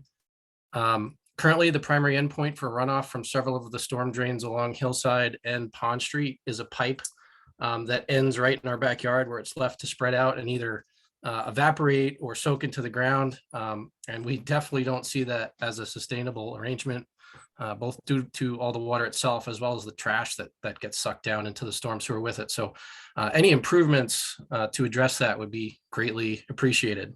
Thank you. Excellent, thanks. Sophie, there was discussion about this. Does this still include going under the tracks and whatnot, the 750? I think Rob is trying to design away from that. I think he's having some issues, but Mandy has kind of started the design work to try to not have to deal with the railroad tracks. That's always an issue. Because the other thing is that the storm Pond Street is getting redone either this year or next year, correct? I think it's on a list of that street itself is getting tore up, Well, correct? yes, it's all designed to work together. Mhm. I mean, that's the goal whenever we open up a street is to get everything, water, sewer, drainage Mhm. fixed so that we're not having to open that street back up. I think what's kind of the linchpin at this moment is how are we gonna fund it, the project. Rob's got the money to do that first storm sewer section. However, it doesn't make sense to bid that alone when we should be doing it all together through. Yeah. Yeah, and probably, we're not into these details, but obviously the sewer rehab on Hillside is gonna be happening at the same time that the Yes. storm and Yes, maybe Hillside, the road might have already been done, so that might be redoing something, I don't know, but I do too much detail probably, but I am curious if the Pond Street can maybe go somewhere else rather than down over to Hillside like it currently goes. If they're looking at that. I think all bets are on the table. Anytime you can use gravity to get you where you want to go, it's cheaper and you have less problems at the end of the day. Mhm. I would suggest that I have been doing this work for 20-something years and I am not even to the level of those kind of questions yet. I'm still at is it feasible to continue to work on this because we'll have money available? Sanitary sewer has no money available if we want to keep a reserve to deal with emergencies, which I think is important. Yep. Seem like really worthwhile projects. People need them. I think this is a good direction to go. Yeah. I'd love to hear from the other community member that Sarah had an email from, if you'd be willing to read that out. Or, Same community member, we're all good. oh, okay, Yeah. great, perfect. Yep. So I'm comfortable moving forward with simple direction, saying I'm on the right track. We're gonna be expending money at this point to bring you the project that you can then approve. Okay. Okay, sounds good. Thank you. That was easy. Yeah. Yeah. Next agenda item, review of August financial reports, and there are several that were added. And I don't know who's had a chance to look through what. I will confess that looking through some of them, I'm not sure what I'm looking at, so it might be good to understand like the tax, what each, just to touch each of these reports and give us the 10-second blurb of what we're looking at and why it's important, and, you know, obviously clarifying it. Yep. Everything is what we like. I'm gonna leave at 6:30 for this thing, so I don't know where we are with that, but I'm. Told people we're, you know, at least I was coming and others want to go through, so I don't know what I'm happy to watch that discussion after, so I don't know if there's anything that we need to talk about. Can we make a priority about what things we have to get through today, and if there's something that will bump to Thursday, Jeff? Well, we have a full agenda on Thursday. But we also don't have a hard stop at the other end of Thursday, right? Well, we do have to talk about community development item A. I was going to add a discussion community development item B, which was information about the potluck, but we can. Could we bump the potluck till Thursday? We can talk about that on I'm comfortable Thursday. with that, if people are comfortable with Um, that. Right? Can we, Uh-huh. We could, can we talk about holiday and important date planning on Thursday? By me? That would be fine. Okay, so maybe we'll do this discussion of review of August financial reports. Quickly move into a revision of the chapter 29, article 3 ordinance, and then very brief management report. and if other people don't have questions or good with this, I mean, I'm happy I can just. asking my questions after as well. They're, I- yeah, so I'm not, we don't have to spend, but if you open these and looked at them and if you knew what they were, then good on you. I had some questions too, Leo, on these, but I don't care if they're today or they're Thursday. I do have some questions on some of the financial documents. So, I don't think we'll have time to address it as a separate So item. maybe we should do the ordinance first, and then we should spend as much time as we can on the finances. What do you think about that, Leo? The ordinance, community development ordinance, the marijuana establishment, is something pending on that? Or is, Yeah. so it's. Yeah. Do you mind just breaking in for a minute and dealing with that fairly quickly? I don't, So all I need is guidance from council. If you recall, we had the marijuana business establishment renew their license. And there was enough ambiguity in our ordinance as to whether or not they needed a public hearing in order to renew that license.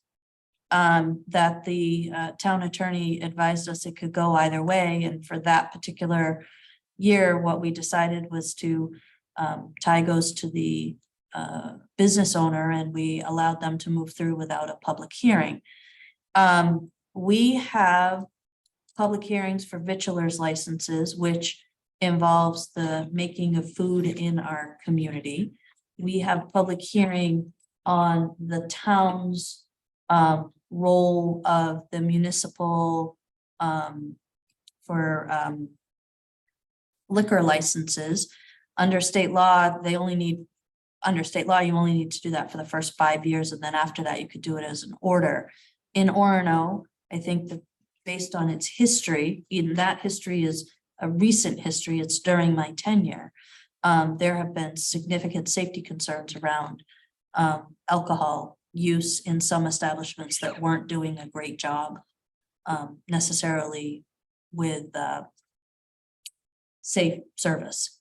So at that point, from the day I came in, I was told every year there's a public hearing on every liquor license.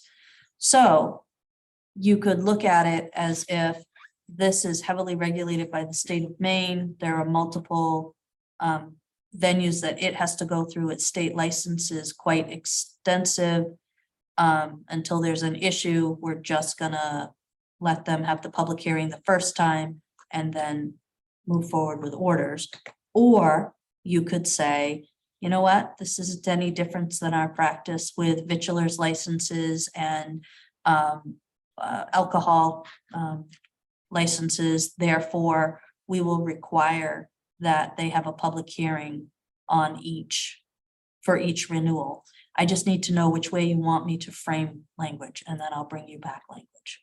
I'm comfortable with number 2. I think. Me too, I The feel. public hearing. Yeah, definitely. Yeah, I mean, I feel like Consistent. if we're making the other people go through this process, this is a similar enough. I'd hate to lose hundreds of marijuana establishments with a, new burden, but at the same time. Well, the way it's regulated, there won't ever Yeah. be hundreds, so I know. that's. Sonia, fine. did you have any comment? No, option 2 sounded good to me, and I do think that our public hearings are like a little bit of a clunky mechanism in this day and age, but it's still an opportunity for community input that I think is serving a purpose, and it makes sense to be consistent with how similar business enterprises are being treated by the town. So good with that. So given the fact that that person has already had a renewal in September, I don't feel like we need to short track this. It's because if any other establishments come in, they're gonna have to get a first one, which is clear. Okay. Into a town manager's report before people have to depart. So the town manager's report is that we're working through information requests at a pretty significant clip. We're getting requests about officers. We're getting requests from community members about settlement and staffing. Some of those we are estimating, because they're so broad, they're going to take in excess of 100 hours to complete. Trying to carefully word to folks if they can reframe their request and perhaps shrink it, that we could give a different.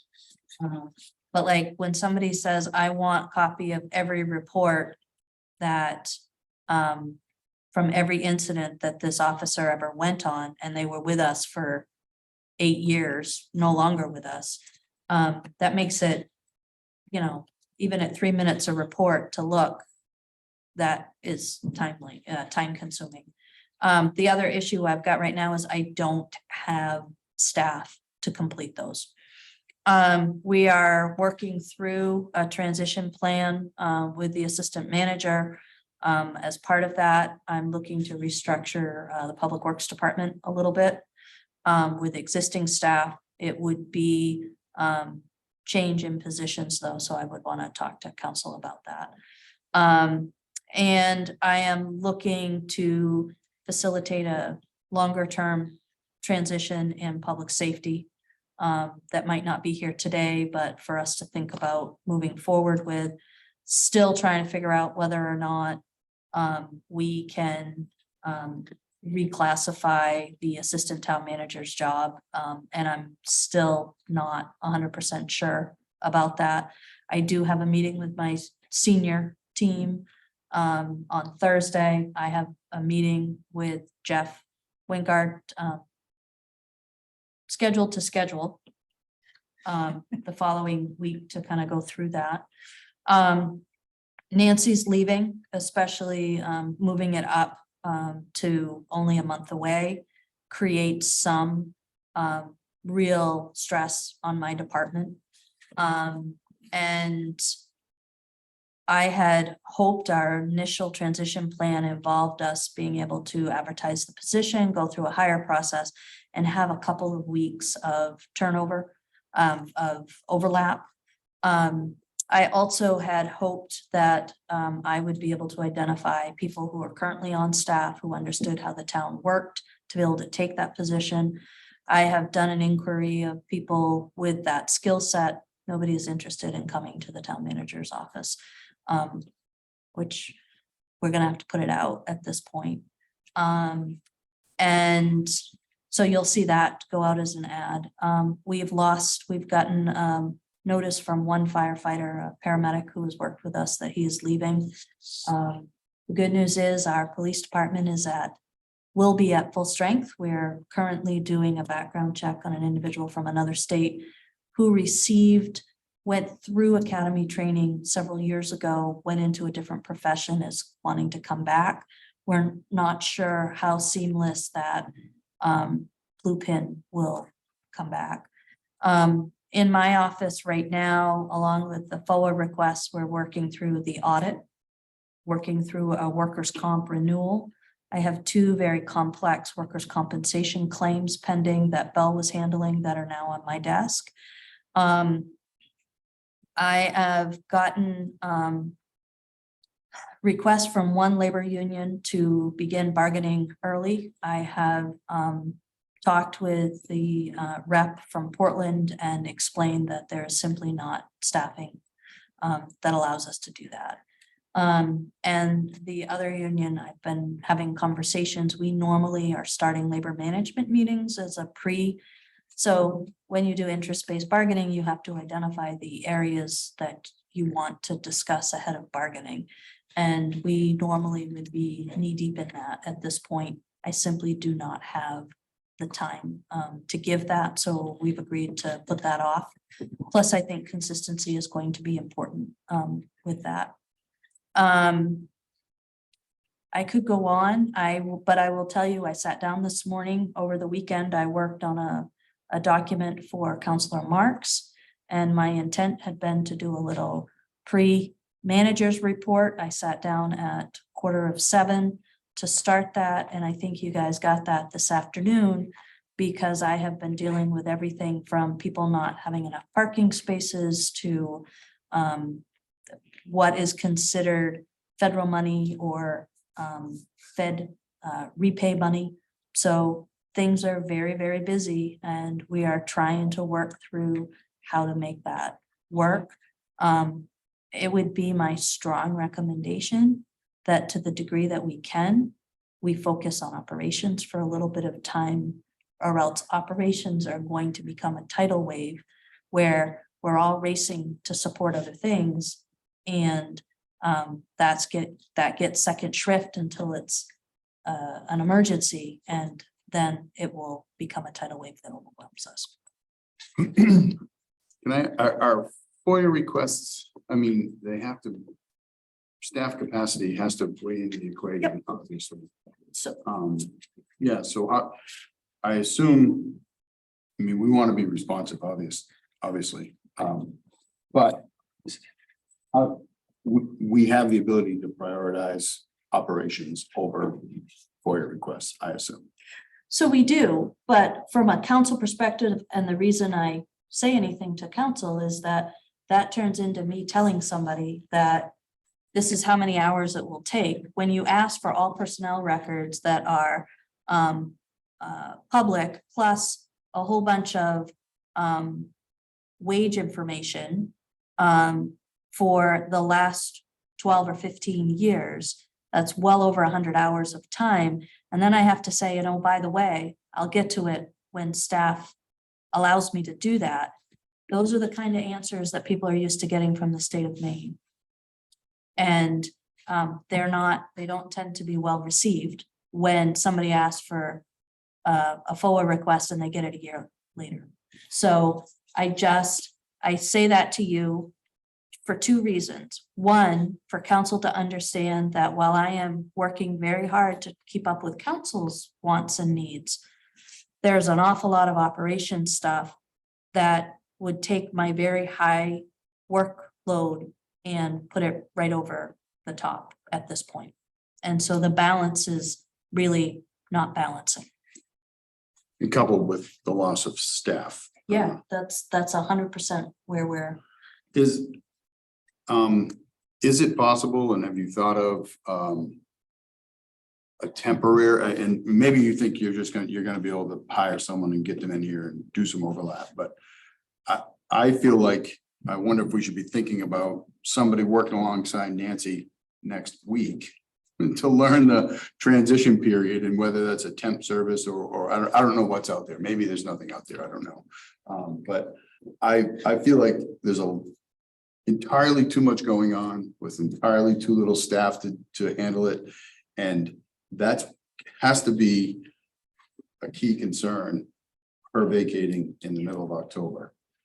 That's my 2 cents. I think if there's, I guess as a council feel like, would we think if there is something that can be done to bridge that gap that's going to be here, are we open to that? And again, you may say, yeah, I'd love to, but no, I can't do it.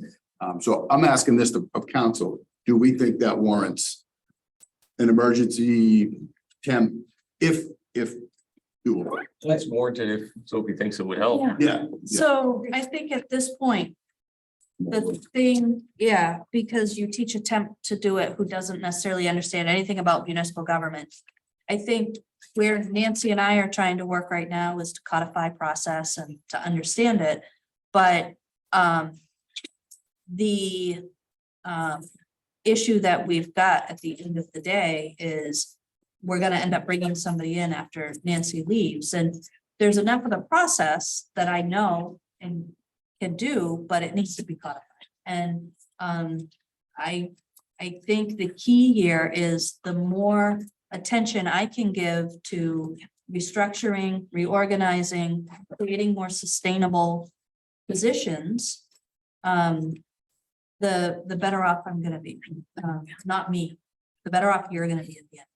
The more that we can smoothly organize a transition, the better off everybody is going to be. Yeah, we've got, I mean, there's a bandwidth challenge, right? I mean, there are things that we want to do as counselors that take your time and attention to do. And in terms of our engagement with the community, and I'm really supportive of getting it set up to the point where you feel comfortable managing us and all of our ideas and the work, the operational stuff you have to do. And I'm willing to pause more on, let the operational things work out, but there's things that, there's a balance to it from our perspective in terms of the jobs we were elected to do and how reliant we are on you to get those things done. When we have questions about policy and process and things like that. So I'm going to try and be patient and maybe stay off my email a little bit. But I'm going to be eager. It's going to be building up, So to be clear, I don't think I have ever suggested that I don't want counselors to ask me questions about policy, procedure, history, why we do the things we want to do. Yeah. It's a lot easier to have a 5-minute phone call about the skate park than it is to have a half-page email that's well thought out with a timeline of how things have to get done. When I look at the timeline and say, wow, there's nothing wrong with that timeline, except it flies in the face of everything we want to do, which then I now have to talk to Jeff about, is this a timeline that he wants to facilitate? How would he like me to respond? Is it him to respond? Right. That, and then to sit down and find the time to start an email and actually finish it back when perhaps a 5-minute phone call could make it clear, I guess is my point. And the difference between wanting to know information and wanting me to take on projects are two very different things in my mind.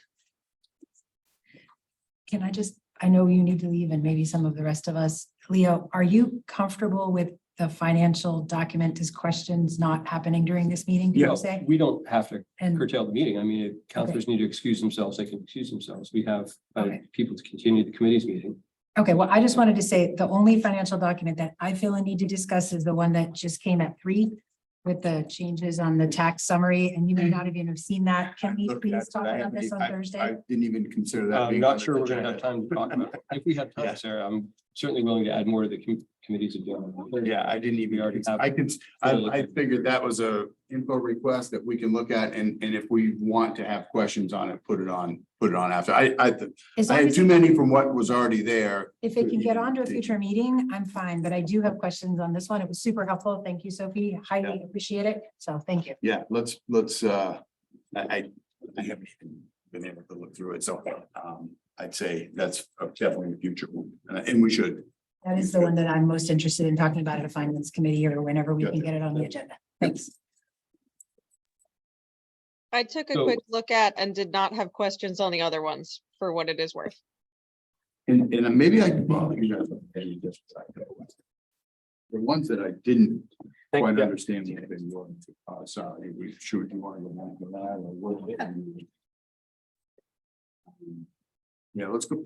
The ones that I didn't that I was trying to follow along and it didn't add up were the what are these tax?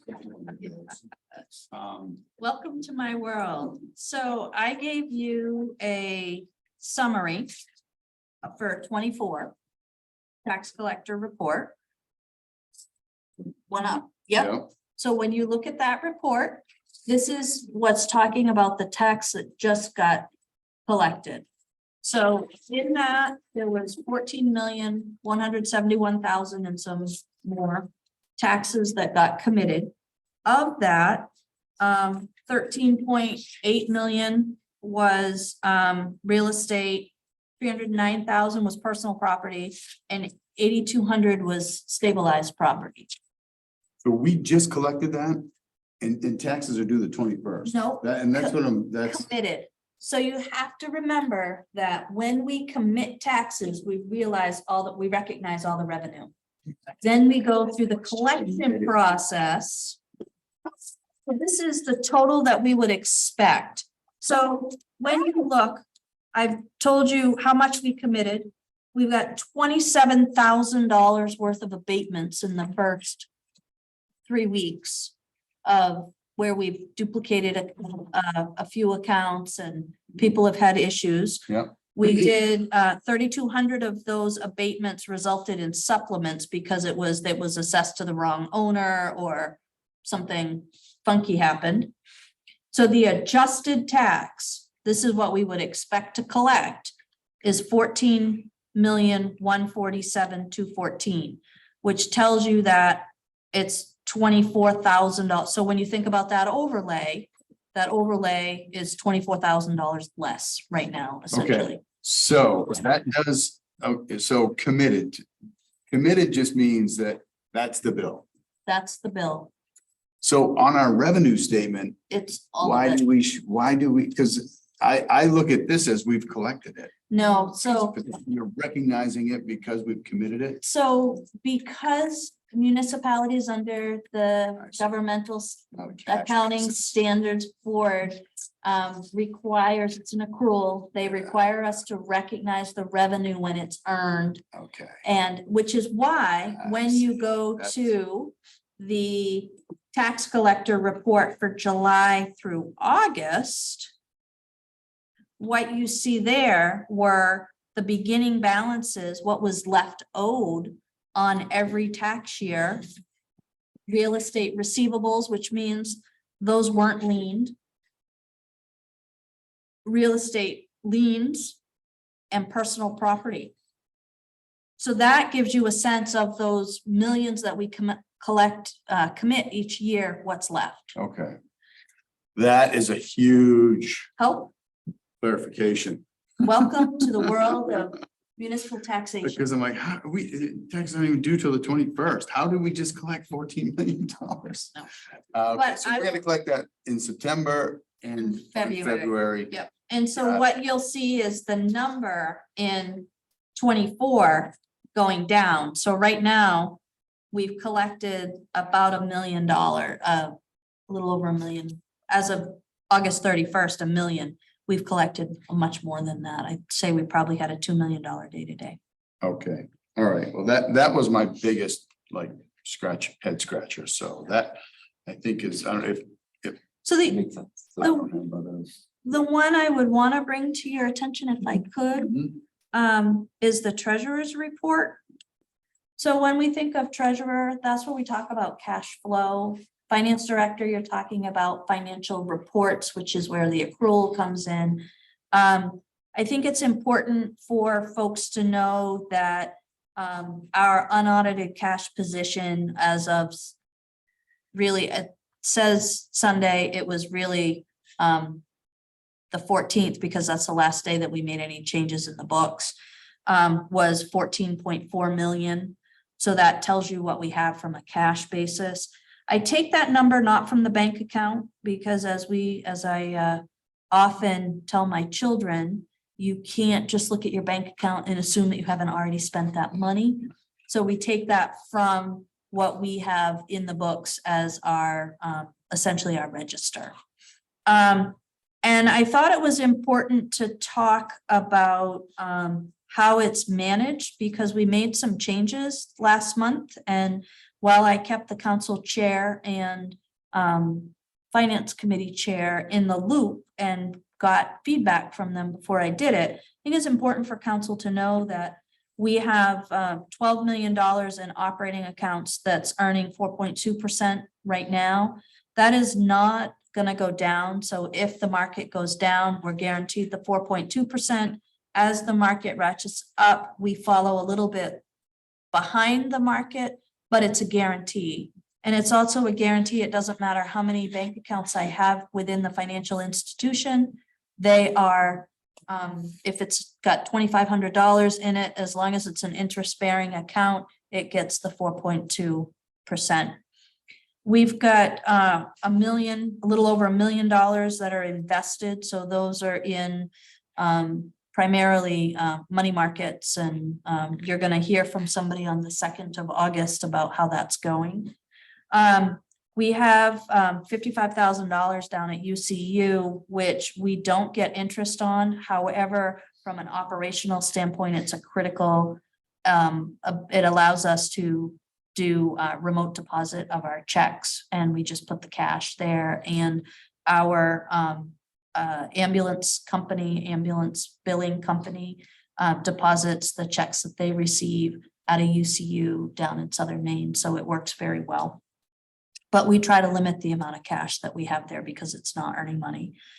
Earlier in August, we moved $350,000 into CDARS, which is a federal program that allows you to give your money to one institution, but they buy 6-month CDs at a variety of places, earning 5%.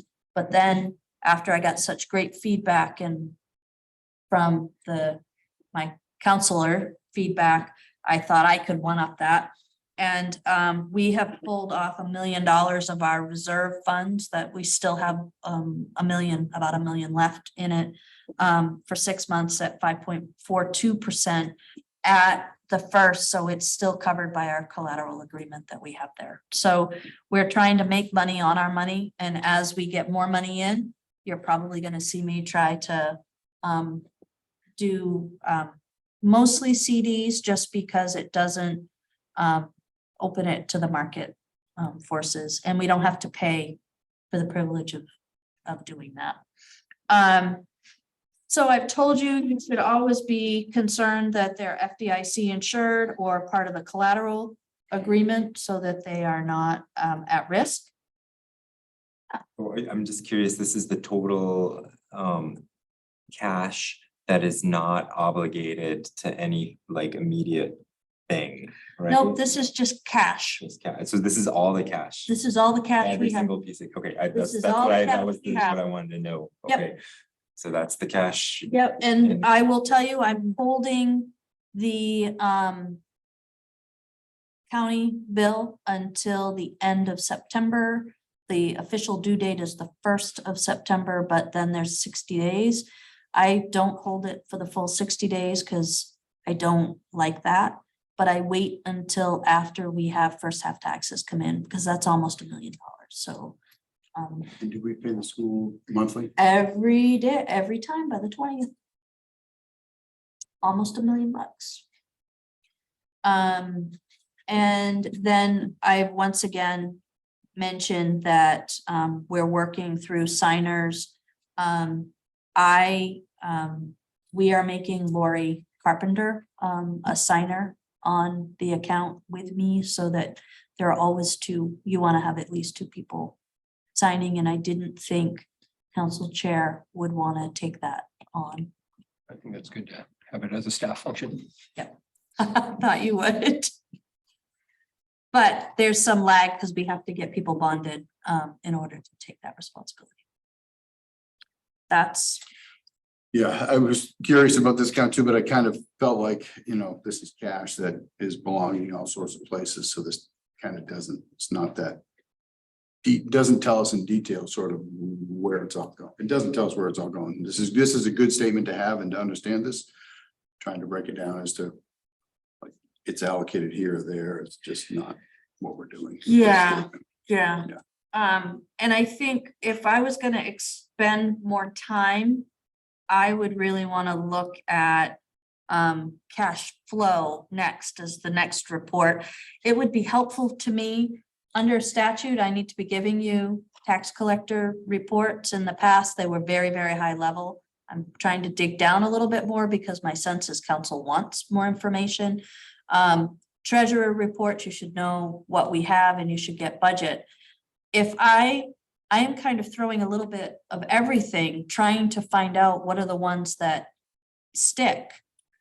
Because it would be nice if we could get down to just a couple of reports, but Yeah. until I find out what's giving you the information the way you want to see it,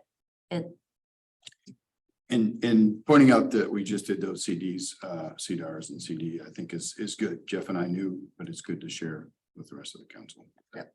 Thank you. Appreciate that. And I'm assuming like you have a very long history and a good idea of the actual like outflow per month. And that like this month is a little bit more and this is gonna be a little bit, yeah, but I can project right into the future and tell you that like in October, our outflow is gonna be like 3.4 million or whatever, right? I can, yeah. Because I think that for me, but leave it to the finance people. That would be helpful for me, but I'm gonna leave it to that committee and see if that's, and you probably already have that, but I don't know. Because that's the No, I kind don't of have the thing that like flows. the cash flow in terms of like, these are the big, big items that are coming up. I mean, we all know there's little bits and pieces. So when we looked at the million, the Yeah. reason I left it at $1 million Mhm.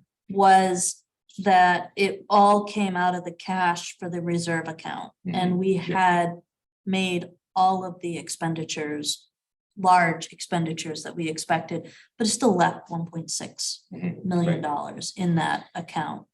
I think to answer your questions, absolutely, I have an absolute sense of cash flow. For example, I would never suggest we pull off CD, for CDs in June, July, Mhm. or the early part of Yeah. August, Yeah, because that is our let's absolute go to zero. low, yep.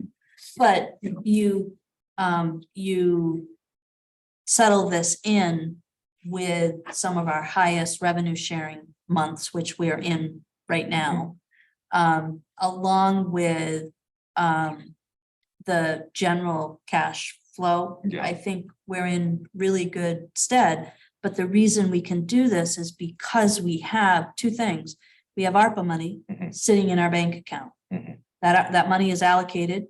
Mhm. It's tracked, it's all of those things, but it's sitting as part of cash. We have other funds that are commingled Mhm. back and forth. We've also done things like for our tax increment financing districts, we now settle up the due to, due from, so the general fund pays all the bills. Yeah. We settle that up quarterly. Okay. Which is much better for cash flow, but it takes time.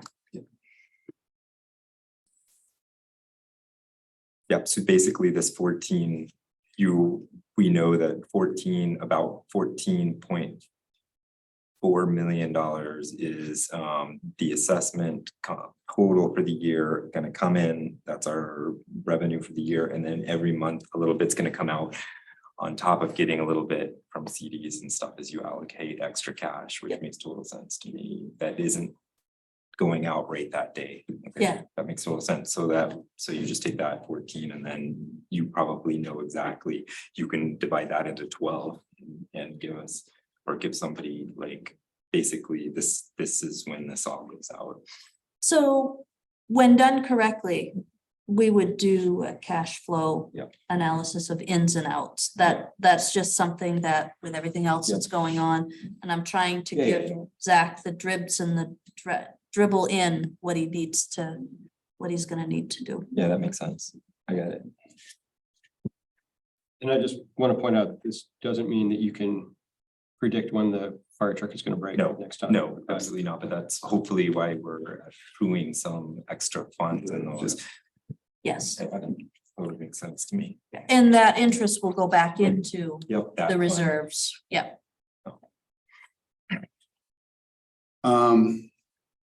This is just maybe a pet peeve on the revenue statement. Use of funds. Don't like that term. I'm getting nitpicky, but But that's what it's gonna be. yeah, I've kind of gone around and around and I don't. I mean, it is us spending money from last year. Obviously, that 174 ended up there. That's the previous, that's carry. Yeah, In so my if- mind, it's carry forward. So if you open that up. Remember, you wanted it at the division Yes. level. If you open up that division, it has. Use of carry forwards at 174. Yeah. Okay. So perhaps you want to talk about what level you want revenue at. It might not be that level. Say again. If you want more information, Oh, then we just yeah, need to. no, I don't like that term, but that's, But- but I kind of went round and round in my head trying to figure, well, what would it be? And I don't have I don't have an answer, so, Because it's not revenue. yeah. Right. Gotcha. That work? Yep. Just I was trying to get back to the agenda to see. I don't think I had.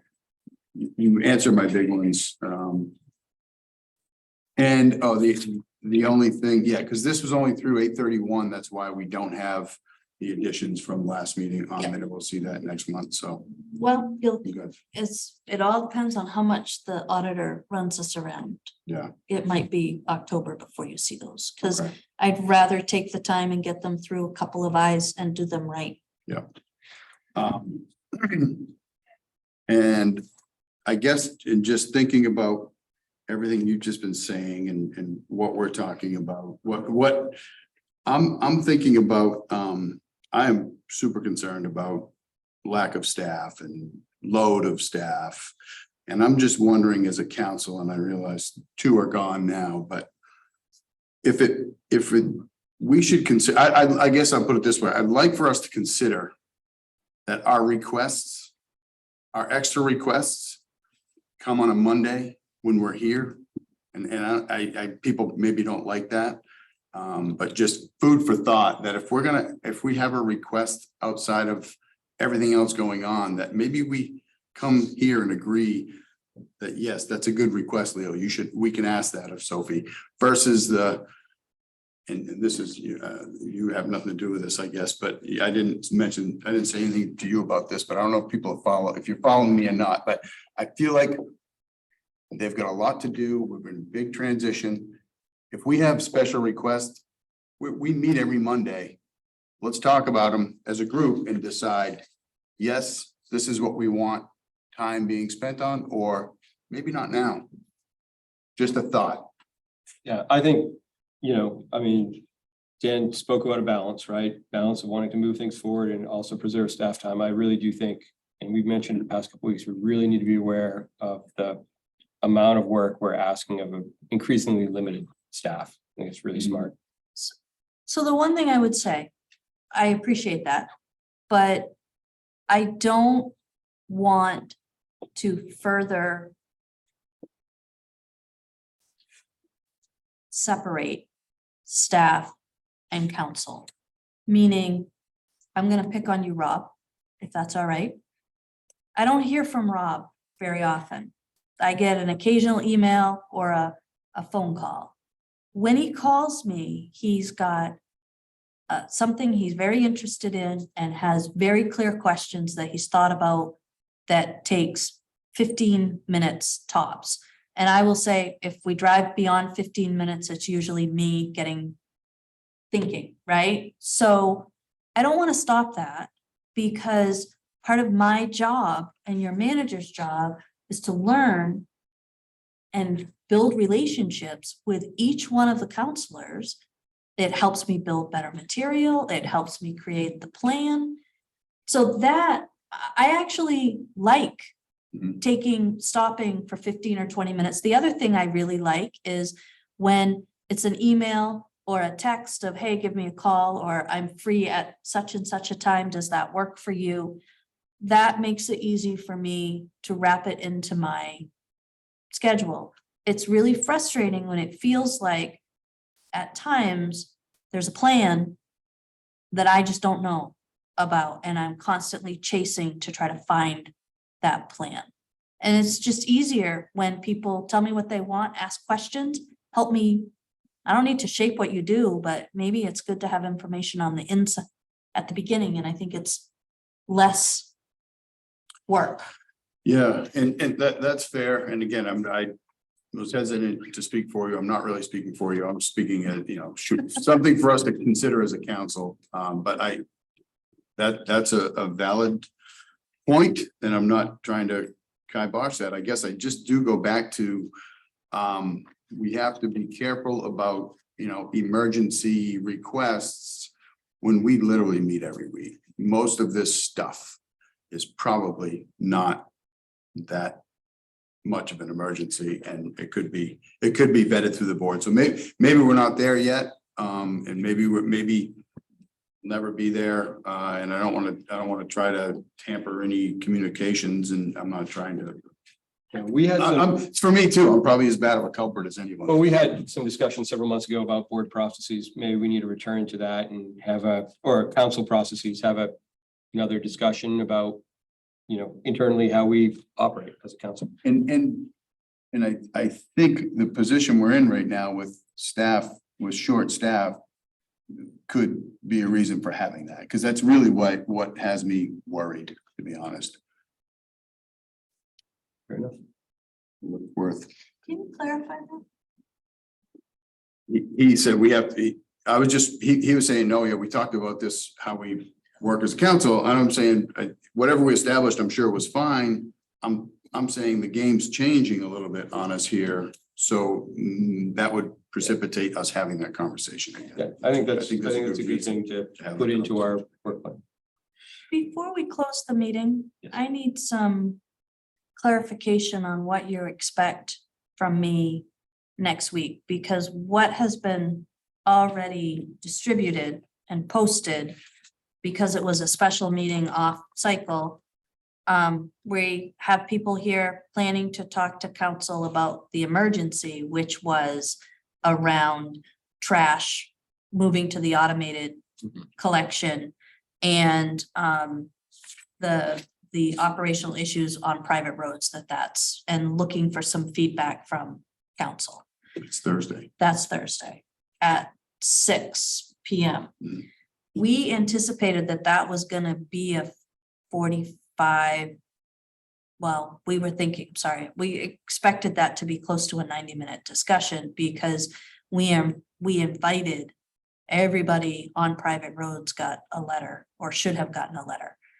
The idea being, instead of staff going out and talking to groups and then coming back, we wanted to shortcut that so that we would meet the contractor deadline. Then, after talking with Jeff, I scheduled the town attorney to be here somewhere between 7 and 7:30-ish. He's gonna be joining you from home, so he's gonna Zoom in. So I was prepared to set up your executive session and then step out. I've given Jeff all the material that I think council needs as backup, as background for that. And either Jeff, you could send it, or I could send it tomorrow morning, but people should have it. But I've heard that we're gonna move a bunch of things forward, and I just want to know I think what you want. The only thing that we said we were going to move forward was if we need to have a brief discussion about holidays, and if we need to make a brief announcement about community potlucks. So If the holidays is merely a memo with updated dates. what would maybe that's not be expected. helpful is if people could just, if there are dates that aren't on there that you'd like to see added, or if there are dates that are on there that you don't think should be on there, if you let me know, I'll know whether it's a matter of me simply publishing it or having a discussion. So that would be helpful. Okay, so we can. So we can take that off, and I will send something out to folks. So the only addition is we'd like to give the counselors who have worked on scheduling the potlucks an opportunity to talk briefly about them. So could you do that with an amendment at the beginning of the Sure. meeting so that we don't have to go through the reposting process? Is that Yeah. reasonable? Okay. Yeah, and as far as the document that Sarah was just talking about, I think that's just the next meeting, not Thursday. We'll put that on the financial. That's what I understood. Operations It, future. it might be helpful and might begin to move things along a little bit quicker. Instead of saying, there's a document I want to talk about, if a counselor could be more clear what the issue is, because there's an issue of needing to understand the document, because if it's that, then perhaps it's a 5-minute phone call. Or is it an issue where, for example, there's some structural practice that they don't like, which is more than should be discussed in a review of the document. That might take some time. Maybe Sarah and I can talk offline and because like I said, I skimmed, just looked at it and thought, I've got these other 5 that I'm concerned with right now. So her and I can speak and we can be more specific about what we're looking to do. I can be more specific when it comes back onto the agenda, either get you information about what's in question, or it might be a broader, hey, let's just all understand this, which could be the case too. I don't know. So the other thing I will just say is at the back on like September 8th, I sent all of the committee chairs the draft agenda items with links to the background information and approximate times that I thought that this would work, and I asked for feedback. I heard from 2 chairs. I think that's stuff that would help not have to chase as much if people could be back in touch. And I appreciate those who did give feedback. Could you share that list with Rob if he wasn't on that original list? He was, and he was one of the ones that responded. Super. Shoot, I was just gonna take credit for it. You did too. So I wanna, I told Sophie and Jeff by email, but I'm gonna be quite late on Thursday if I'm able to make it at all, just. And that would be out of town. Canada. Yeah. Yeah.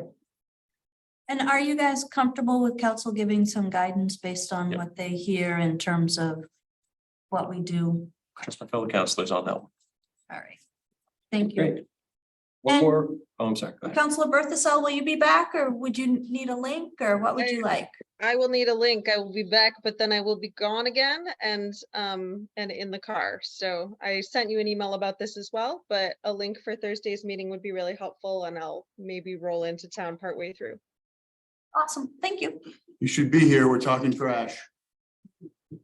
I do All right. love that. I do love that.